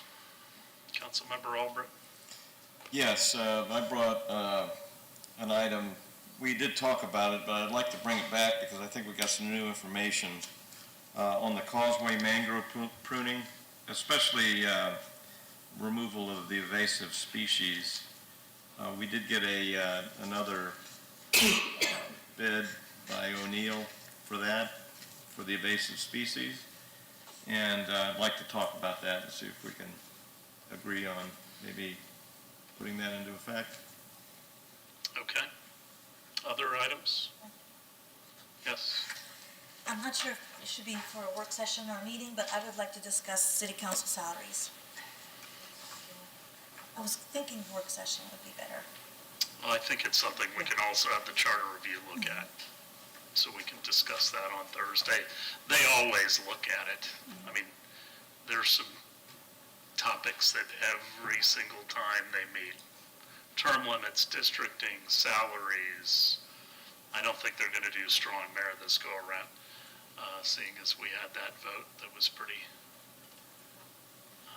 obvious. But I think that's something that, we need to give them direction. We can talk about that Thursday. Vice Mayor? I had some. Okay, I would like it if we could have an overview or a discussion about art in Coachman Park and public engagement in that. So I sit on the Clearwater Arts Alliance board. I'm the liaison on that. And because we don't have a person functioning as our art and culture director right now, or person in charge of that, we had a meeting last Thursday and this came up. And so I think that it's a great opportunity to involve the public in ownership and sense of identity with Coachman Park, on the park side, about what they're expecting to see with art there. And I don't know if decisions are being made right now. They very well might be. But I think that they should be brought in. And I also think in conjunction with that is a discussion about the art at the Mercado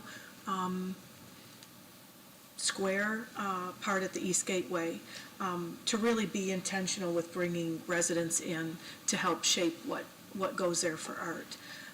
And then I also think in looking at our discussions about the budget coming, in the next couple of months, I think it might be wise to have a presentation on how best to function as a public utility oversight board, because we do sit on the board regulating the gas company and the rates, and we're going to be put in the difficult position of deciding what, if any, funds that have in the past come out of the gas company to fund philanthropic organizations and programs in our community. And I think it would be good to have a presentation from a third-party expert that deals with, what do municipalities generally do in Florida, what are some appropriate levels, and how do they navigate that? And then the last thing is, I've been asked by a number of residents if we could have some kind of presentation about how to avoid rental scams. People are struggling with high cost of rent and being approached by people to rent places and asking for first and last months, and they're being scammed out of their dollars. And just, I don't know if it's the police department or economic development or someone who could do a brief overview about what to watch out for, and how not to get taken. A number of people have lost some significant money. So those are my three. And I would also like to put on that I think we need to send a letter to the county asking for Nursery Road to be looked at for improvements. Yes. Yeah, absolutely. So. I think we're all on board on that. Okay. Well, then if we could craft a letter, we don't have to put it on an agenda. We could just start to put that together through traffic ops. Okay. All right. Anything else? Ms. Poyer, anything? Okay. Mr. Margolis, you good? All right. We are adjourned until Thursday.